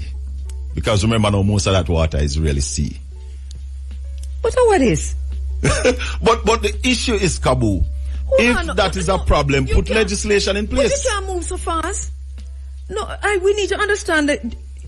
Are you making this up or you? This is what? No. Kabu, up on national radio. No, there's no rafting. I'm totally confused. So there's not a license to be granted. I'm confused in this space now. All right, so there's no, Jamaica doesn't allow rafting on the sea. No. Only on the river. Right, so there's a license to raft on rivers. And Blue Lagoon is a sea. Right, so them use that and say, well, the rafting have to stop. But my say to them, the powers that be, the two members of parliament, Mr. and Mrs. Vaz, the people of Portland put you there to make legislation. So if Portlanders are earning from something that is not illegal, not hurting anybody, it is your responsibility now to put that legislation in place so as to allow the raftsmen at Blue Lagoon to raft along that sea coast, past Pelou Island and go down to Sansan and come back. The people of Jamaica like it. Everybody will come there, love it. People come there for that purpose. All right, so the people who used to make their money rafting, on the Blue Lagoon, that is done. Also, on another from another end, we the people who used to just take up a family upon any public holiday, and we head to Portland, and sometimes we head to the Blue Lagoon, and even for Portland people who walk down to the Blue Lagoon to get a dip, they cannot do that anymore from August 2022. No, man, they are doing it now, but it's not the way it used to be. Yeah, man, the Blue Lagoon is open. You can go to the Blue Lagoon, but you access it through another property. Which property? I'm not sure. I'm not sure who's the owner, but I know. He's not your friend from over the other side? Can you say No, okay. no. Not somebody who's on the same side. But I'm not sure who gives the permission for that access. The reason why people are accessing from another property and not from the road, the parochial road, is because the parochial road is closed. Right. And there are security guards there. And the mayor said him no know who closed it. But it's a parish council road. But it's the mayor's road. And the mayor says, you sure so the mayor said him no know who The closed mayor was on Nationwide saying him don't know who closed it. The host asked him who paid the security guards. Him say him don't know. All right, Mayor Thompson. Paul Thompson. Please give us a call. I really would like to hear from you what the problem is. But on the other side, I don't know if you know this, but this matter is also in the court. Yes, I'm aware that it's in the court. Right, and that is Jabem, that is... But it shouldn't take Jabem to take it to court, Kabu. Right. This road is the parish council road. So I am here on your program this morning saying to the mayor, I'm challenging you, mayor, to instruct the superintendent of police, because the mayor in Kabu really have the authority to instruct the superintendent of police in charge of the parish. Is there political interference in all of it? You'll never give the power to a bald head. One come crucify the dread Lord. No, sir. Me can't matter. Look here now. How long shall they steal the profit? Profit. While we stand aside and look. That's all I will say about that, Kabu. Is there political interference? Do.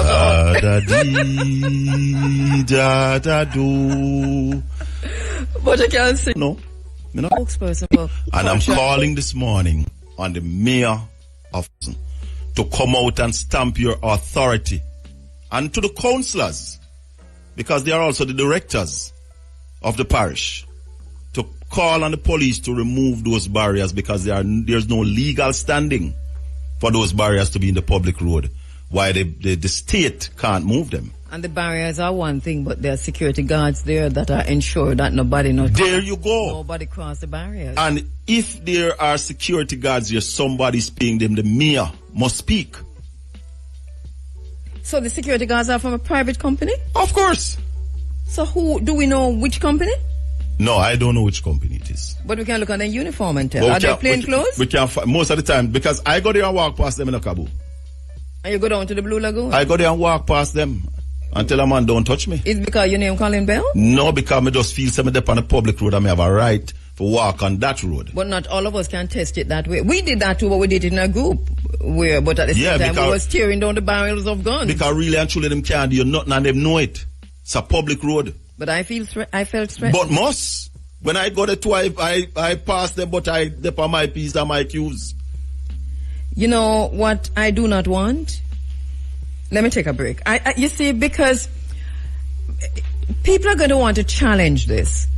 And we saw a situation the other day where a brother went to a property and was walking along the beach with his partner, with his wife, and we saw how the security guard, and we're not blaming the security guard, no, because I don't blame the security guards, I'm telling you the truth. They are paid. They have given a responsibility. They have been given a responsibility, and they're using the people who look like us. They're giving the people who look like us these responsibilities to point guns at us and to threaten us if we cross these barriers or these imaginary lines in the water.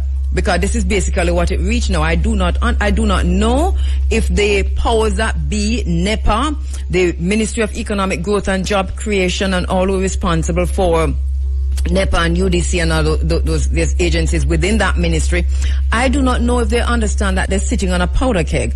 This is likely to get out of hand. Our backs are against the wall, and you talk about that whole area of the Blue Lagoon. I have been on boats just going across the water, looking across at the houses. Poor people cannot afford them houses there. So once again, we get to the point of we are able to witness. We are bearing witness to prosperity, but we are not able to participate in prosperity. We are on the outside looking in. Now, this is a dangerous combination. Kabu, I am saying to the people because there's both two sides to every story. And I'm saying to them that if you can afford to pay security guard down there 24/7, why you can't just have police down there during the days regular? Because during the night nothing happen down there. Have police to monitor the situation, to make certain that rules are adhered to and the behavior down there is of a certain standard, and allow the people to conduct business. It is a prime spot where Jamaica wants to go to. Yes. There is a case for the carrying capacity of any of these sites. So you regulate it. Exactly. So I don't have a problem regulating and adhering to rules and laws, but this stiff restriction of people from going there, no, I'm not depend on that. This is why I'm asking you if there's political interference. Kabu, as I said to you, Dada-dee? Dada-dee. All right, let me take a break. Let me take a break. But we find ourselves talking about the Blue Lagoon. But because you're also, you didn't come with your political hat, but I tell you to put it on, and I'm going to ask you to keep it on. As Deputy Shadow Minister of Culture and the Creative Industries, because it's all of Jamaica, is not just Portland. No, not at all. No, we have a situation out here, so thank you for coming in. The White River, I don't know if you were in Panama. That's why we played this song for your colon, man. Yeah, man. Right, so you're just coming from Panama, so I don't know if you recognize or you've heard. I've been following. Right, so your own thinking on that, and what's the solution for all these people who have been rafting on? I've been in Otrius. I've started working at Otri from me. I go to school from in a lower 6. Me I come and work at JBC Radio Northeast, and I take the bus and go back. Rafting was always upon the White River with freely rafting on the White River. So what is the problem now? The problem, Kabu, is a failure to put in measures and to maintain our attractions, even our roads. Because why you want to stop rafting on White River? You can't stop it. Well, they're saying they don't have any license, but that is river now, that's not sea. No, but you fix it. What do you mean you don't have no license, them can't get it? They said there's one licensee so far. There's one person. And I don't, listen, this is the news. I'm just quoting the news, which... And that's why I remind you, there are two sides to every story. So what is the real reason? What is happening there? Is it that somebody have the sole authority to conduct rafting on the White River? But it couldn't be that way. Could it be that way? I don't know. That's a question. Is it that is the case, and therefore other people are infringing on the legitimate business person? Then the question would arise, why would other people have been allowed to raft for so long, to conduct their business on the White River for so many years? And that's why I said most of these things come down to putting in the proper structure. Because there must be a problem. And you can't throw the baby with the bathwater. You need to fix the problem. Whatever the issue is, I don't know the details of White River. Why? Yeah. I think at one time I was hearing that there is somebody with a license to do rafting in that area. Yes, I heard that too. But so what is your concern and your party's concern for the fishermen folk and for the rafters and for the artisans and so on who have been driven off the White River, and what is likely to happen to them now? It takes me back to carrying capacity of our ecosystem, Kabu. Yeah. An area can't all the while hold 100 vendors. Right. It's just not practical. So regulate it. And that's what I'm saying. So what it needs is regulation. I mean, if there has been one licensee, let's say from 1962, it doesn't mean that you can't get a next one in now, because you say more tourists are coming, the pie is bigger. So then maybe you need to give somebody else one, but you still can't have 100 people coming in on the licensee who is paying a license, paying insurance, and... that I do take, because I notice another situation at the Rio Nuevo village where I know that there's a licensee who developed that entire area for rafting on the Rio Nuevo inside of his private property, but that there's another entity that has set up business at the top of that of his business, and I'm wondering, how do you issue your license? What can you tell us, if anything? And maybe that's why the government have to step in, Kabu.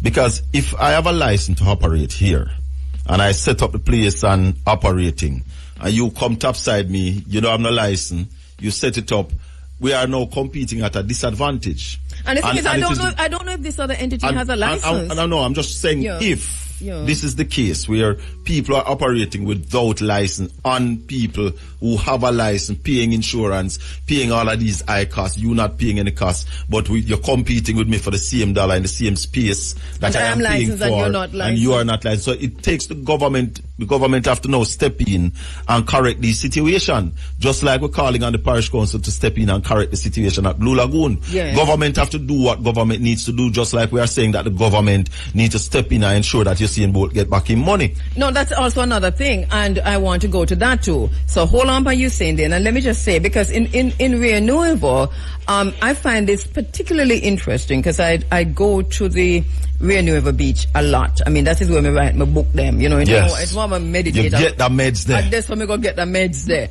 And but I know I've been watching the growth of that here, and I've noticed over time that the proprietor at the Rio Nuevo village has developed a nice little ecotourism situation, heritage ecotourism situation, you know. But above him, right above him on the same water in the public area, there is a very similar business going up, and apparently it's being allowed to operate. I don't know well, how that is. If that person gets a license from the government, then the person would have to operate. Would the government, is the government likely to issue two licenses, competing license? It depends on the carrying capacity of the area.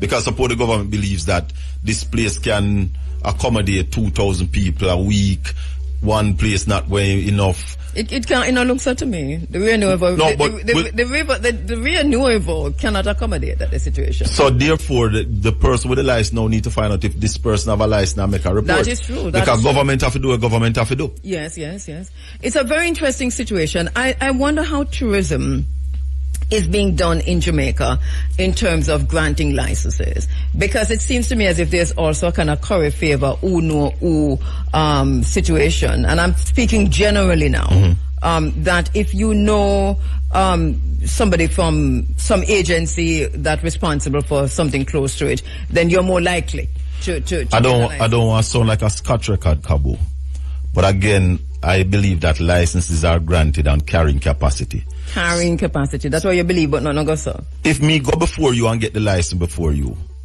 and me have the place I run, you might can't get a license for that place right there, so because the government might not be issuing two licenses for the area.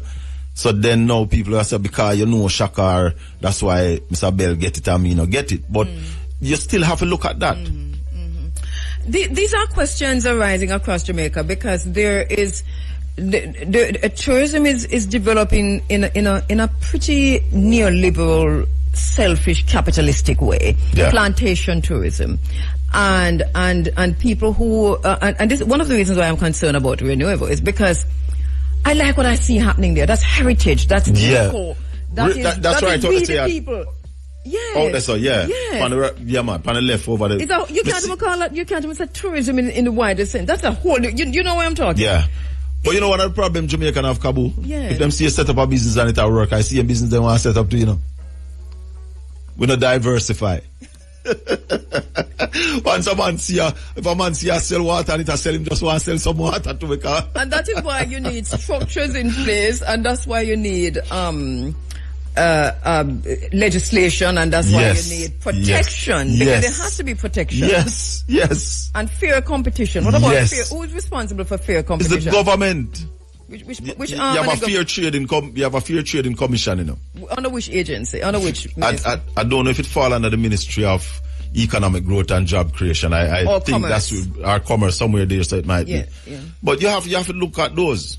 We just need to start use with creative juice more. Yes. We are a creative people. But I'm very concerned about TPDCO and NEPA and the UDC and the lack of transparency and the way these agencies have been acting in terms of whether it's mining, whether it's swamplands, whether it is mangrove lands, whether it is granting building permits. They seem to be operating in contrary to what you would think their mandate is. So maybe we need to look closer at what the mandate is. Maybe the media, the fourth estate, need to get more inquisitive and ask more questions. That's true. Because that's what the fourth estate is there for, to inform the public, get the information on the public behalf. Because every Jack and Jin and Tom and Colin can call and... Yeah. No, but you're media too, you forget to say you're media. Yeah, and that's why we do these things, Kabu. So I hope that, well, let's work on this and see what comes out of it. I'll invite you after you've done your research. All right. To come back. But reggae week, reggae month, Kabu.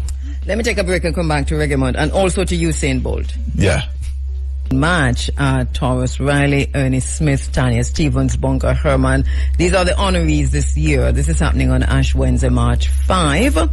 And busy, as usual, in charge of this and doing a brilliant job. The honorees, Taurus, Riley, Ernest Smith, Tanya Stevens, Bonga, Herman.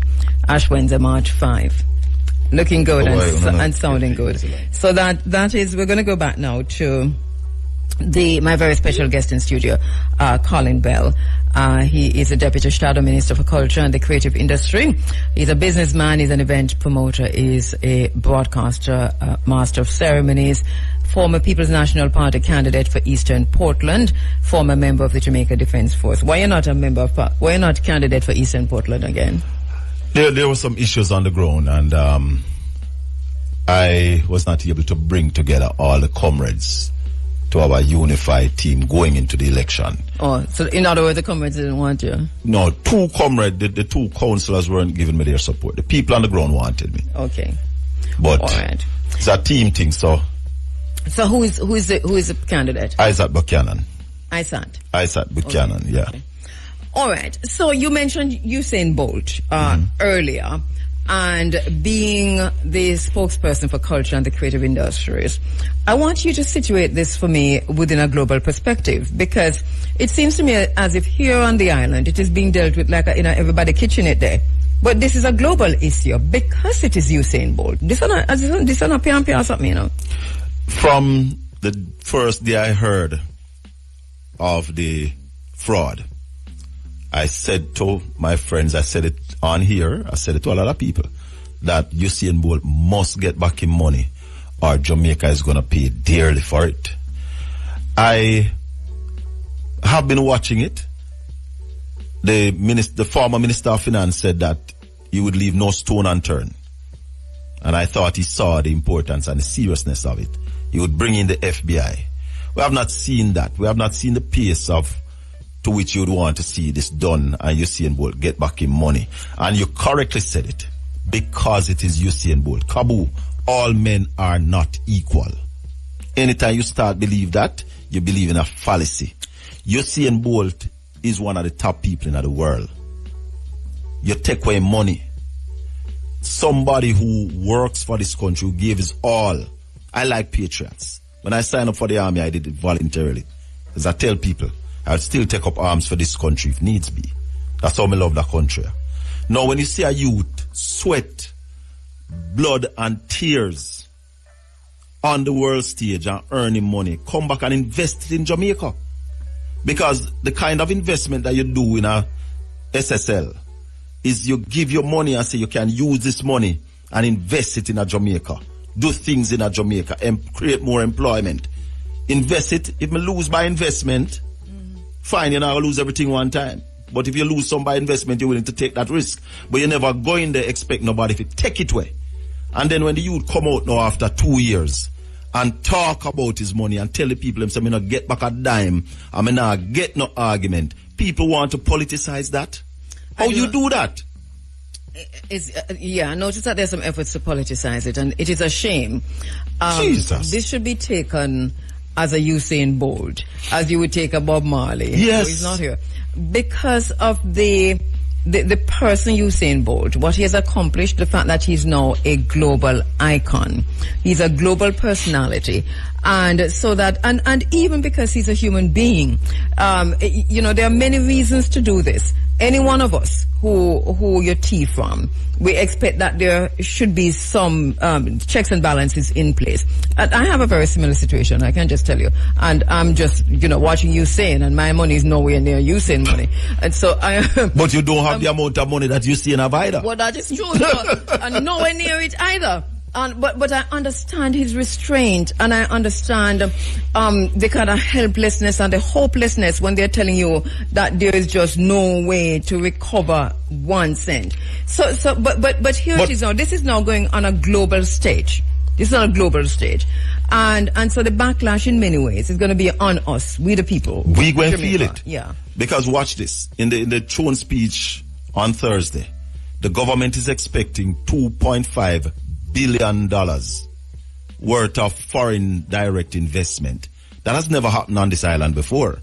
But if you are expecting people to come here and invest, and you are treating your own investor the way you're treating Usain Bolt, because this is what makes the problem. Usain Bolt is global, so anything happen to him is on the world stage. Yeah, that expectation within the context of a Usain Bolt is childish, because all he has to do is an international interview. And people are calling him for it. Yeah, he hasn't done that.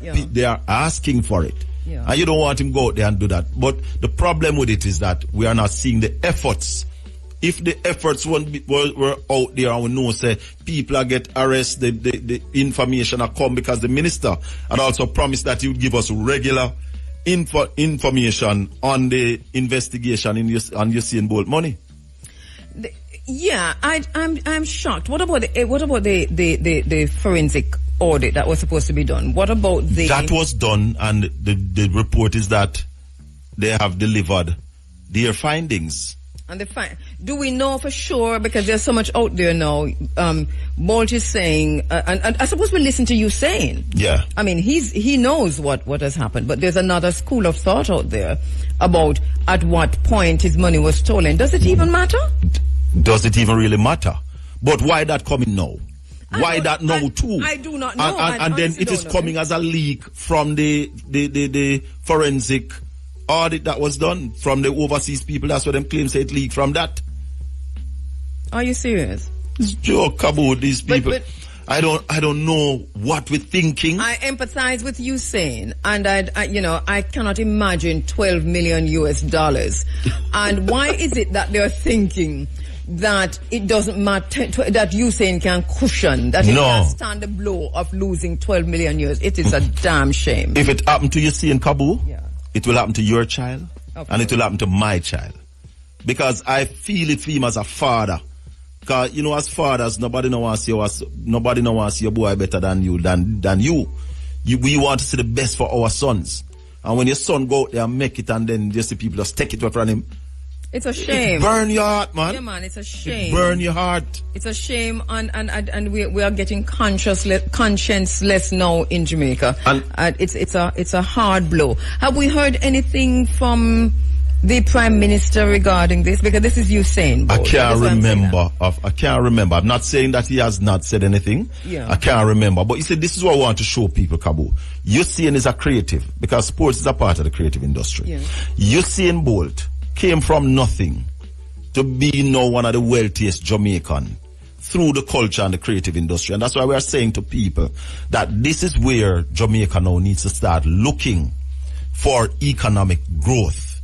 This is how we are going to enrich our people. And I sometimes wonder if our leaders are afraid of this industry, because it is boys like Usain Bolt, girls like Shelly Ann, boys like Chris Gale, girls like Bonnie Shaw, who through the culture and the creative industry, Vibes Cartel, Beanie Man, Shaggy, they become wealthy. And we are saying that we have not even scratched the surface of the possibilities of that in Jamaica by creating 2,000 more millionaires through the culture and the creative industry. Yeah, this is a level of heartlessness, and I hear how you're situating this, and it makes, even putting it in that context, I think is brilliant, because what it does is to show how people are impacted by other agencies that are set up around these creative industries that are supposed to be protecting the creative, but at the end of the day, you rip off the star. Yeah. Just going back to the Blue Lagoon, a text from a listener. All the houses that are built in the Blue Lagoon are built on foreshore and in the sea. This is illegal, as the foreshore and the sea is owned by the Crown or government of Jamaica. So why is the government doing this? Who is transferring the wealth of Jamaica to the rich? Regulations in order, yes, but no carrying capacity unless this will be done for all hotels. For that. If you're building a house and you build it in the sea, you have to get permit from NEPA. So I just want to say that I believe that all those people would have gotten their permits to build or they build. So the government can give you a license to do that. And I also do believe that every hotel, every property that is licensed under TPDCO have some carrying capacity. Mm-hmm. So I think those are in so place. The houses that are built in the sea, them have permission to be in the sea out there. That's my information. Why so many people building in the sea, but the Jamaican people have no access to the sea? Kabu, access to our beaches. I believe that we must have access to our beaches, whatever way. You shouldn't have a beach that is locked off from the people in all cases. I don't mind pay access. I don't mind you tell me that it is full. I must say it's full. But you can't come back tomorrow. But I can come back tomorrow. Week. I don't mind if you tell me, say, pay me $500. I'm going to pay you $500. I'm going to go in and can't access it for the day. I don't mind that. But what I have a problem with is when you tell me that I can't go down there. I can't go. I must be able to go. We are in the same boat on that one. Morning, Sister P. Sister P said, morning, the people of Jamaica need to take to the street to defend Hussein. I feel the same way. I tell you something, Kabu. I'm a father. My sons, I have great dreams for them. And I would be the proudest daddy to see my son achieve like a Usain Bolt on the world stage. I'm going to want to see him get robbed after that. I'm going to want to see nobody child go through this, and that's why I wonder about when people are say, you see if on a private investment, and if the government they tell you if you go invest, the government told him that he could invest. Yes, the government told him that by way of giving SSL a license to operate. We come back to the license, Kabu. SSL is certified by the government of Jamaica to operate as an investment house in Jamaica, so much as the Prime Minister was investing. Government agencies put their money there, put our money in SSL. So how dare you are going to ask Usain Bolt them question there? Yes, so you're blaming the victim. Usain Bolt is a victim and a survivor, and I know he doesn't want to go in a victim mode, but he's been victimized. We must defend him doing and betrayed at the same time. It's a betrayal. It's betrayal of the highest order. I don't even know how he stand it. If I me just sell everything up, well, not even sell, me just pack up and leave Jamaica and tell everybody why I'm gone. That give me more courage to defend the youth, Kabu. Because the youth is a patriot. Yes, the youth in the first place say, oh, me not talk, I don't want this damage my country. Yes. And you sit down on your laurels and not go out there and defend the youth money. That is my issue with the government. Shame. I don't think the government has done enough Yeah. to find the youth money. I heard the lawyer talking. We don't. And brothers to fight tooth and nail to save Mamia's life and to free him from the grips of his oppressors.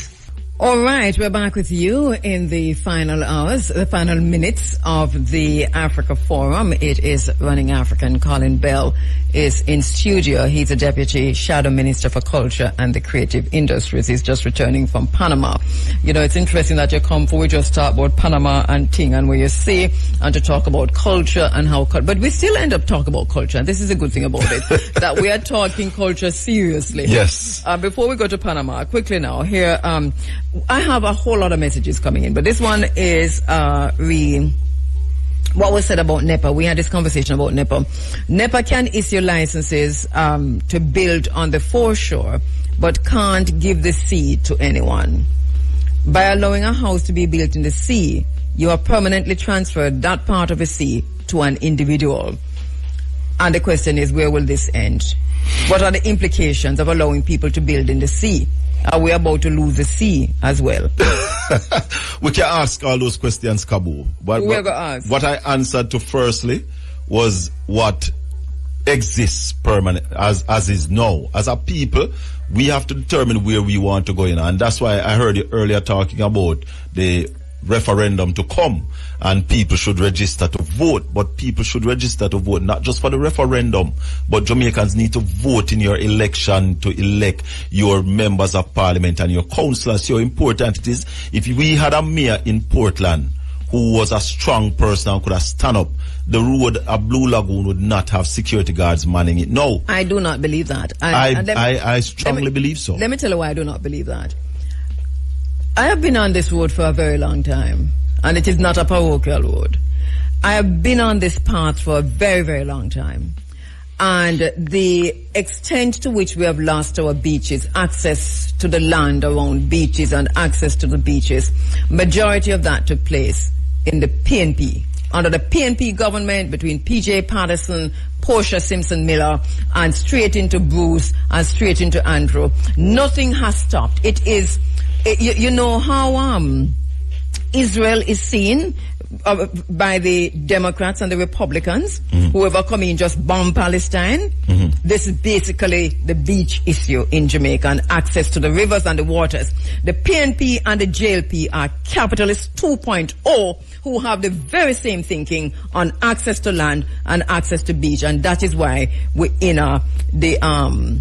But I don't want to use the word that come into my mind, but that's why we're in the thing where we're in now. But it come down to who we choose to lead. It not come down to nothing like that. So you're saying we're choose ourselves. Exactly, you're saying every man is going to be the same thing. No, I disagree with you. But every man has been the same thing. Every man who has been there already. So who are going to change it? Mark Golding has never been there. What is Mark Golding saying about it now?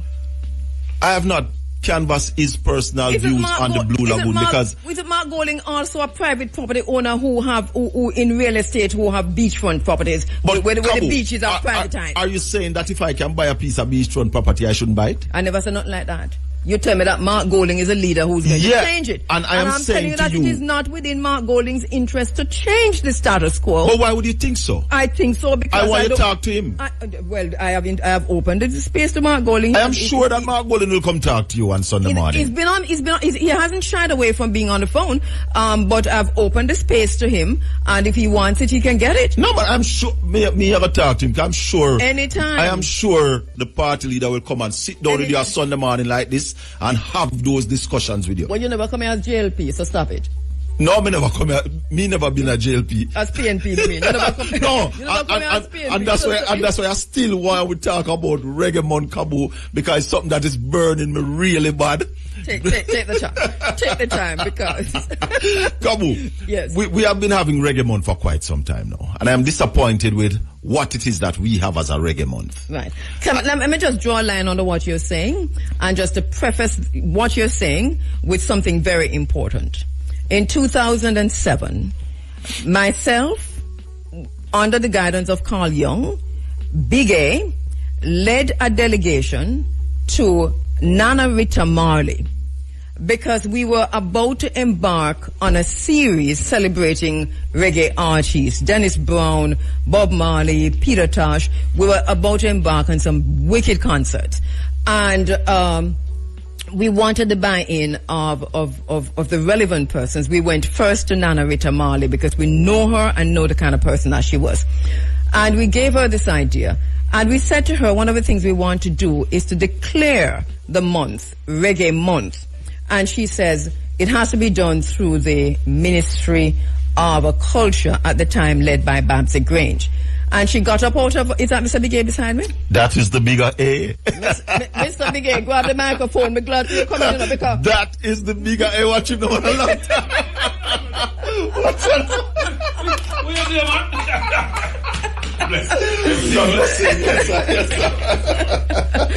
It's a blessing. You won't have a microphone to you because Big A, I didn't want to say you come in. I'm going to live till I'm son him. Till I'm son him. Yeah, your name was just called brother.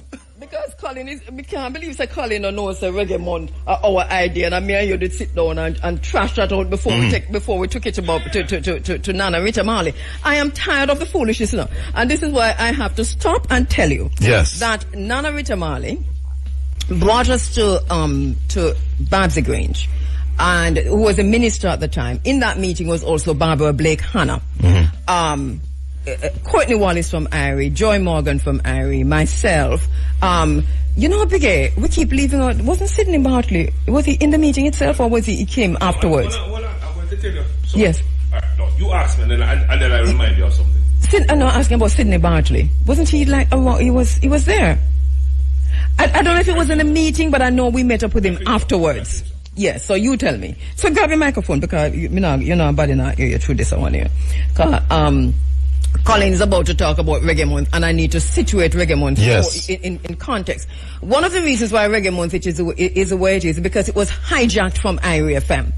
It was hijacked from us. So they never had the idea. Unceremoniously, they do not understand what it is about. They do not understand what it was meant to be, and they won't even ask. This is the craziness of it. No one has asked us what was the thinking when we brought the idea with Nana Rita Marley to Minister Grange. She said to us that she loved the idea, and she said she was having a conversation with Lloyd Stanbury about a reggae week, not a reggae month. Not a month, a week. Understand? A reggae week.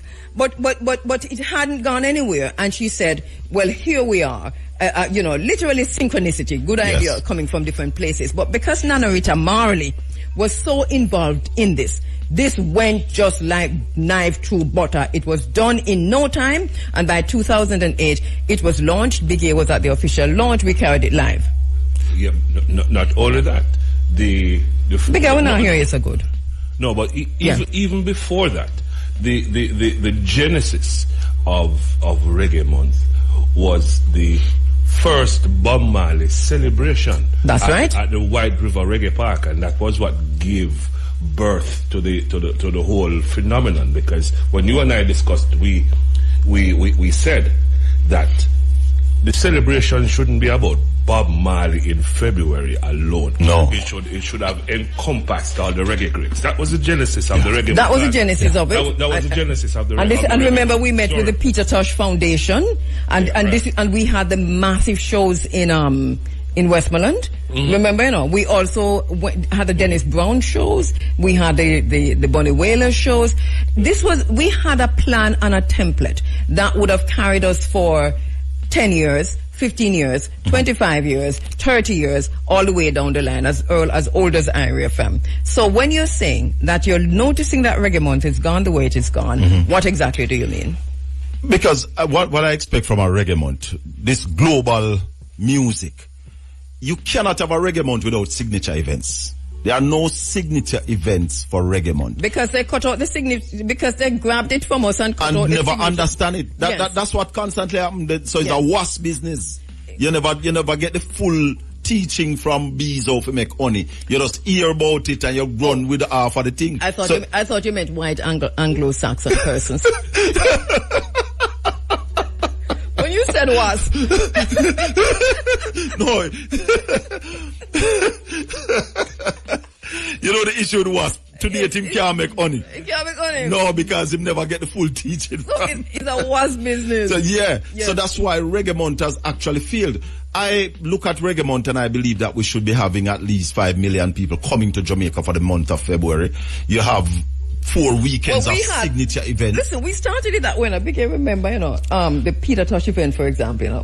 There were delegations come from Billboard and what the other. Yeah, you tell them they were coming from. Remember, the thing was. That's what it have to be. It have to be an international week. Yes. Something that you'd want to use to launch the reggae music for the year. Don't tell them too much, and we're not talking out too much. Then don't have a clue. They stole it. The thing is that. No. We were so. We are going to fix it going to Kabu. We were so upset here at Irie FM when they hijacked it from us, that the Reggae Awards was part of the exactly. How can we not have our own awards, Biggie? No, well, we had. We had? But where it ought to be is not there, and it should have been big by now. Yeah, but if you don't have people who love what they're doing, and my leader tells you that the best person to execute an idea is the person who come up with the idea. Who's your leader? Mark Golden. Oh, I thought you meant Jesus. So if Irie FM came up with the idea, Irie FM should have been allowed. Come on, leave me alone. Jesus is my God. But I'm just checking. Yeah. But we have to be serious about reggae. Reggae, the culture and the creative industry can turn Jamaica's economy around. I do agree with you, and me and Biggie are not good people to talk to about that, right, Biggie? You have something to say? Because it's like the choir. Yeah, because remember they stole it from us, you know. Right. Yeah. It's sad. And you see, that is the problem with when you take somewhere and you're one. Yes. And you get an idea, but you don't get the fine print. Yes. So you don't know the detail, and them normally say the devil is in the detail. So if you don't know what the substance of it would be, how to sustain it, then when you take it and do it, it can't be sustained. And that's what is happening. So Reggae Month now. And as you heard Biggie said, you know, so the awards were in place. I mean, there was so much more that would have happened with this month. Yes. The only thing that I see coming out of the month that looks like where we would have gone with it, Biggie, is the music conference. I don't know. I think we would have gone. We probably would have gone there, but that was not on our table, to be honest. Yeah, but it was always on mine. but the conference. It was the kind of thing remember Lloyd Stenberry, the because we mentioned, had with some other folks had the conference before. That's true. Right. That's true.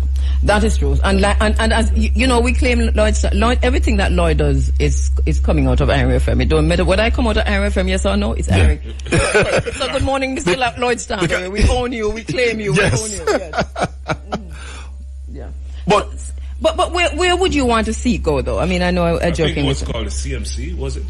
Caribbean Music Conference. Yeah. Yes, CMC. Yeah. What we are looking at, Kabu, is that to make Reggae Month into an international staple and build it out with some signature events, build it out with a launch, because we are looking seriously at the orange economy, culture and the creative industry. So Reggae Month, what we are looking at is to be the launch of the reggae year. So every year you have this massive celebration in Jamaica from February. Launch it out into a world tour for our artists, because I believe that the shows that should be kept in Jamaica during February should have all the icons, all the upcoming spread across the month. And just like how Intimate, Vibes Cartel, Freedom Street, Rebel Salute, those sort of events, you must have them in our Reggae Month. I believe also that what we need in Jamaica is just like you have the Hollywood Walk of Fame, where you have the stars placed on the sidewalk of these artists. Isn't that in development now? No, what I talk about is not that for Jamaica. What I'm talking about is the World Reggae Park on Navy Island. So we're dedicating an island to reggae. But Navy Island was part of the what you call it again, the FinSac. Navy Island was properly FinSac, I think, you know. No, Navy Island is owned by the government. It's under the auspices of the Port Authority now. Do you remember when Navy Island was FinSac? No, I never know that Navy Island was under FinSac. I know that they used to have some guest houses over there when we used to go to school. And I think the Mazookas, they had some business over there for a time. I totally forgot that we had a call from... we had a call just now, and I don't know if it was online still. My sister, if you're there, can you send her through if she's there? Because I think she heard us. What she wanted to comment on was the discussion on Usain Bolt and the way he's treated, because she's written a book called Too Black to Succeed. The FinSac experience. So, I don't know. We don't have time. It is 6 minutes to 10. Big A came in at the same time, and that is what threw us. So we don't have time. We'll talk about it another time. But Navy Island was part of that whole process, though. Remember we used to be over there. You have to get a passport to go over there. Boats were running. You know, remember them? Go over there upon the ferry. Yeah, man. So who bought it then? What I know who was in charge of it at the time when they gave us a passport and you take a boat and you go over? I never know what the passport. I know we used to pay for go over upon the boat. I think we used to pay $50 for go over upon the ferry. That's an informal thing. But formally, no man, that was formally. It was acquired by a bank, you know, one of these banks or insurance companies that ultimately got FinSac. I'm just saying. I'm not sure, but what Anyway, I can tell you, who owns it now? Who owns it? We the It's people? owned by the government now, under the auspices of the Port Authority. So does that mean the Crown or we the people? Well, I consider the Crown as we the people.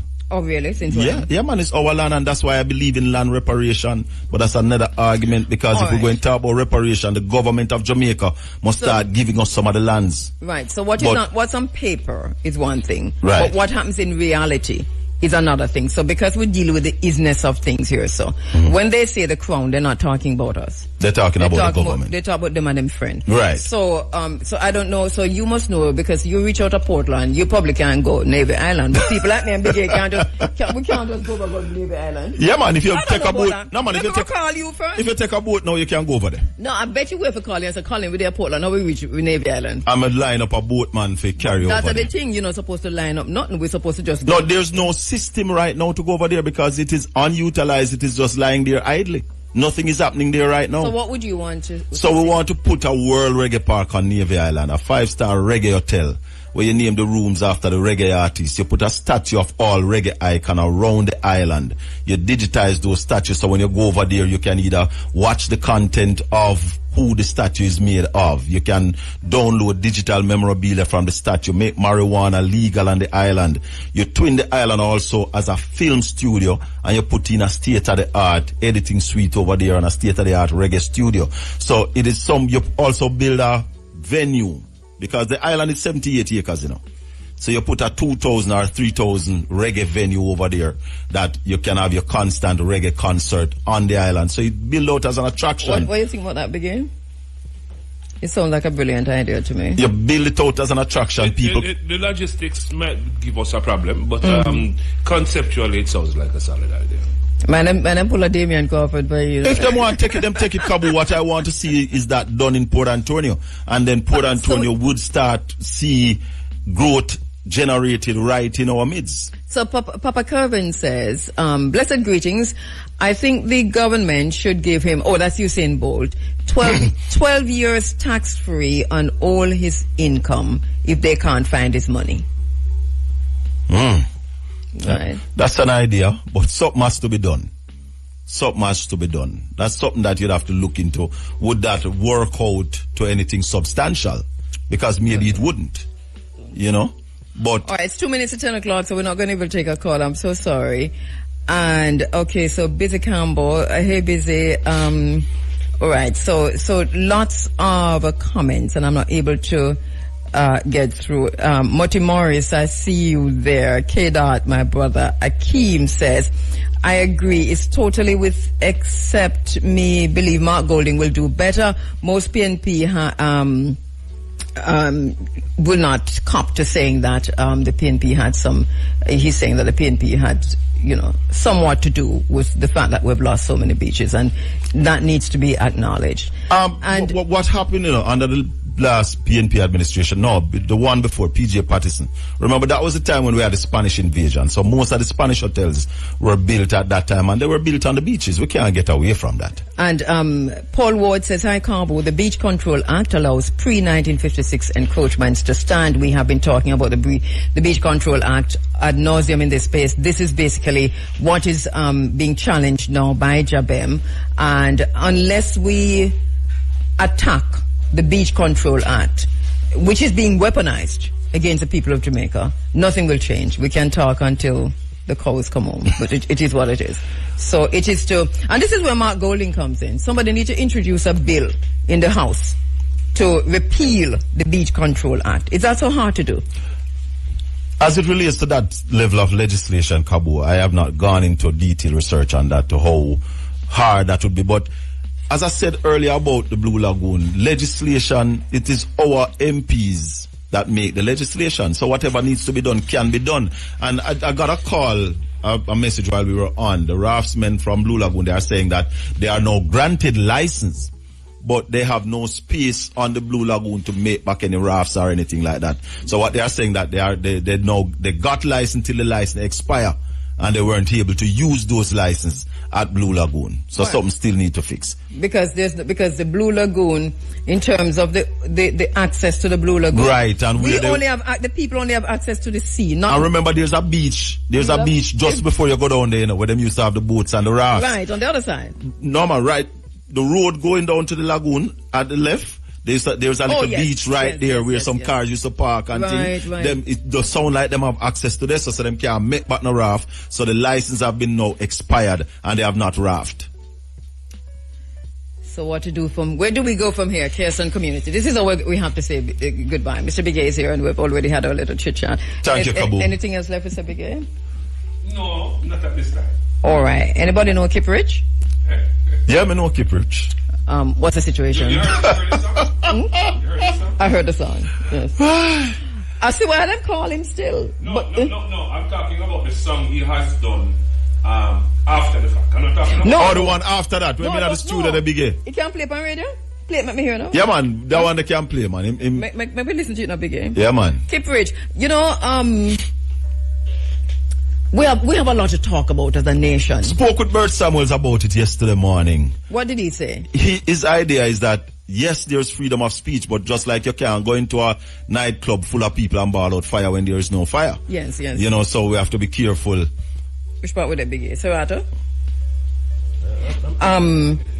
Yeah, and I see the point that yeah, so he's saying that it is in the Constitution that you can't incite violence, and one of the new thing in the Constitution now is that you can't glorify a gang, because a gang is now seen as a criminal organization, and therefore you have to be careful of the lyrics. And what he's also saying is that who writes the song, who records the song, who sings the song, who plays the song, all of you would have issues with that part of the Constitution. Very interesting, and really and truly, as a nation, we have to have a conversation. We have to have a conversation. And, as Queen Africa called it again, truth of it.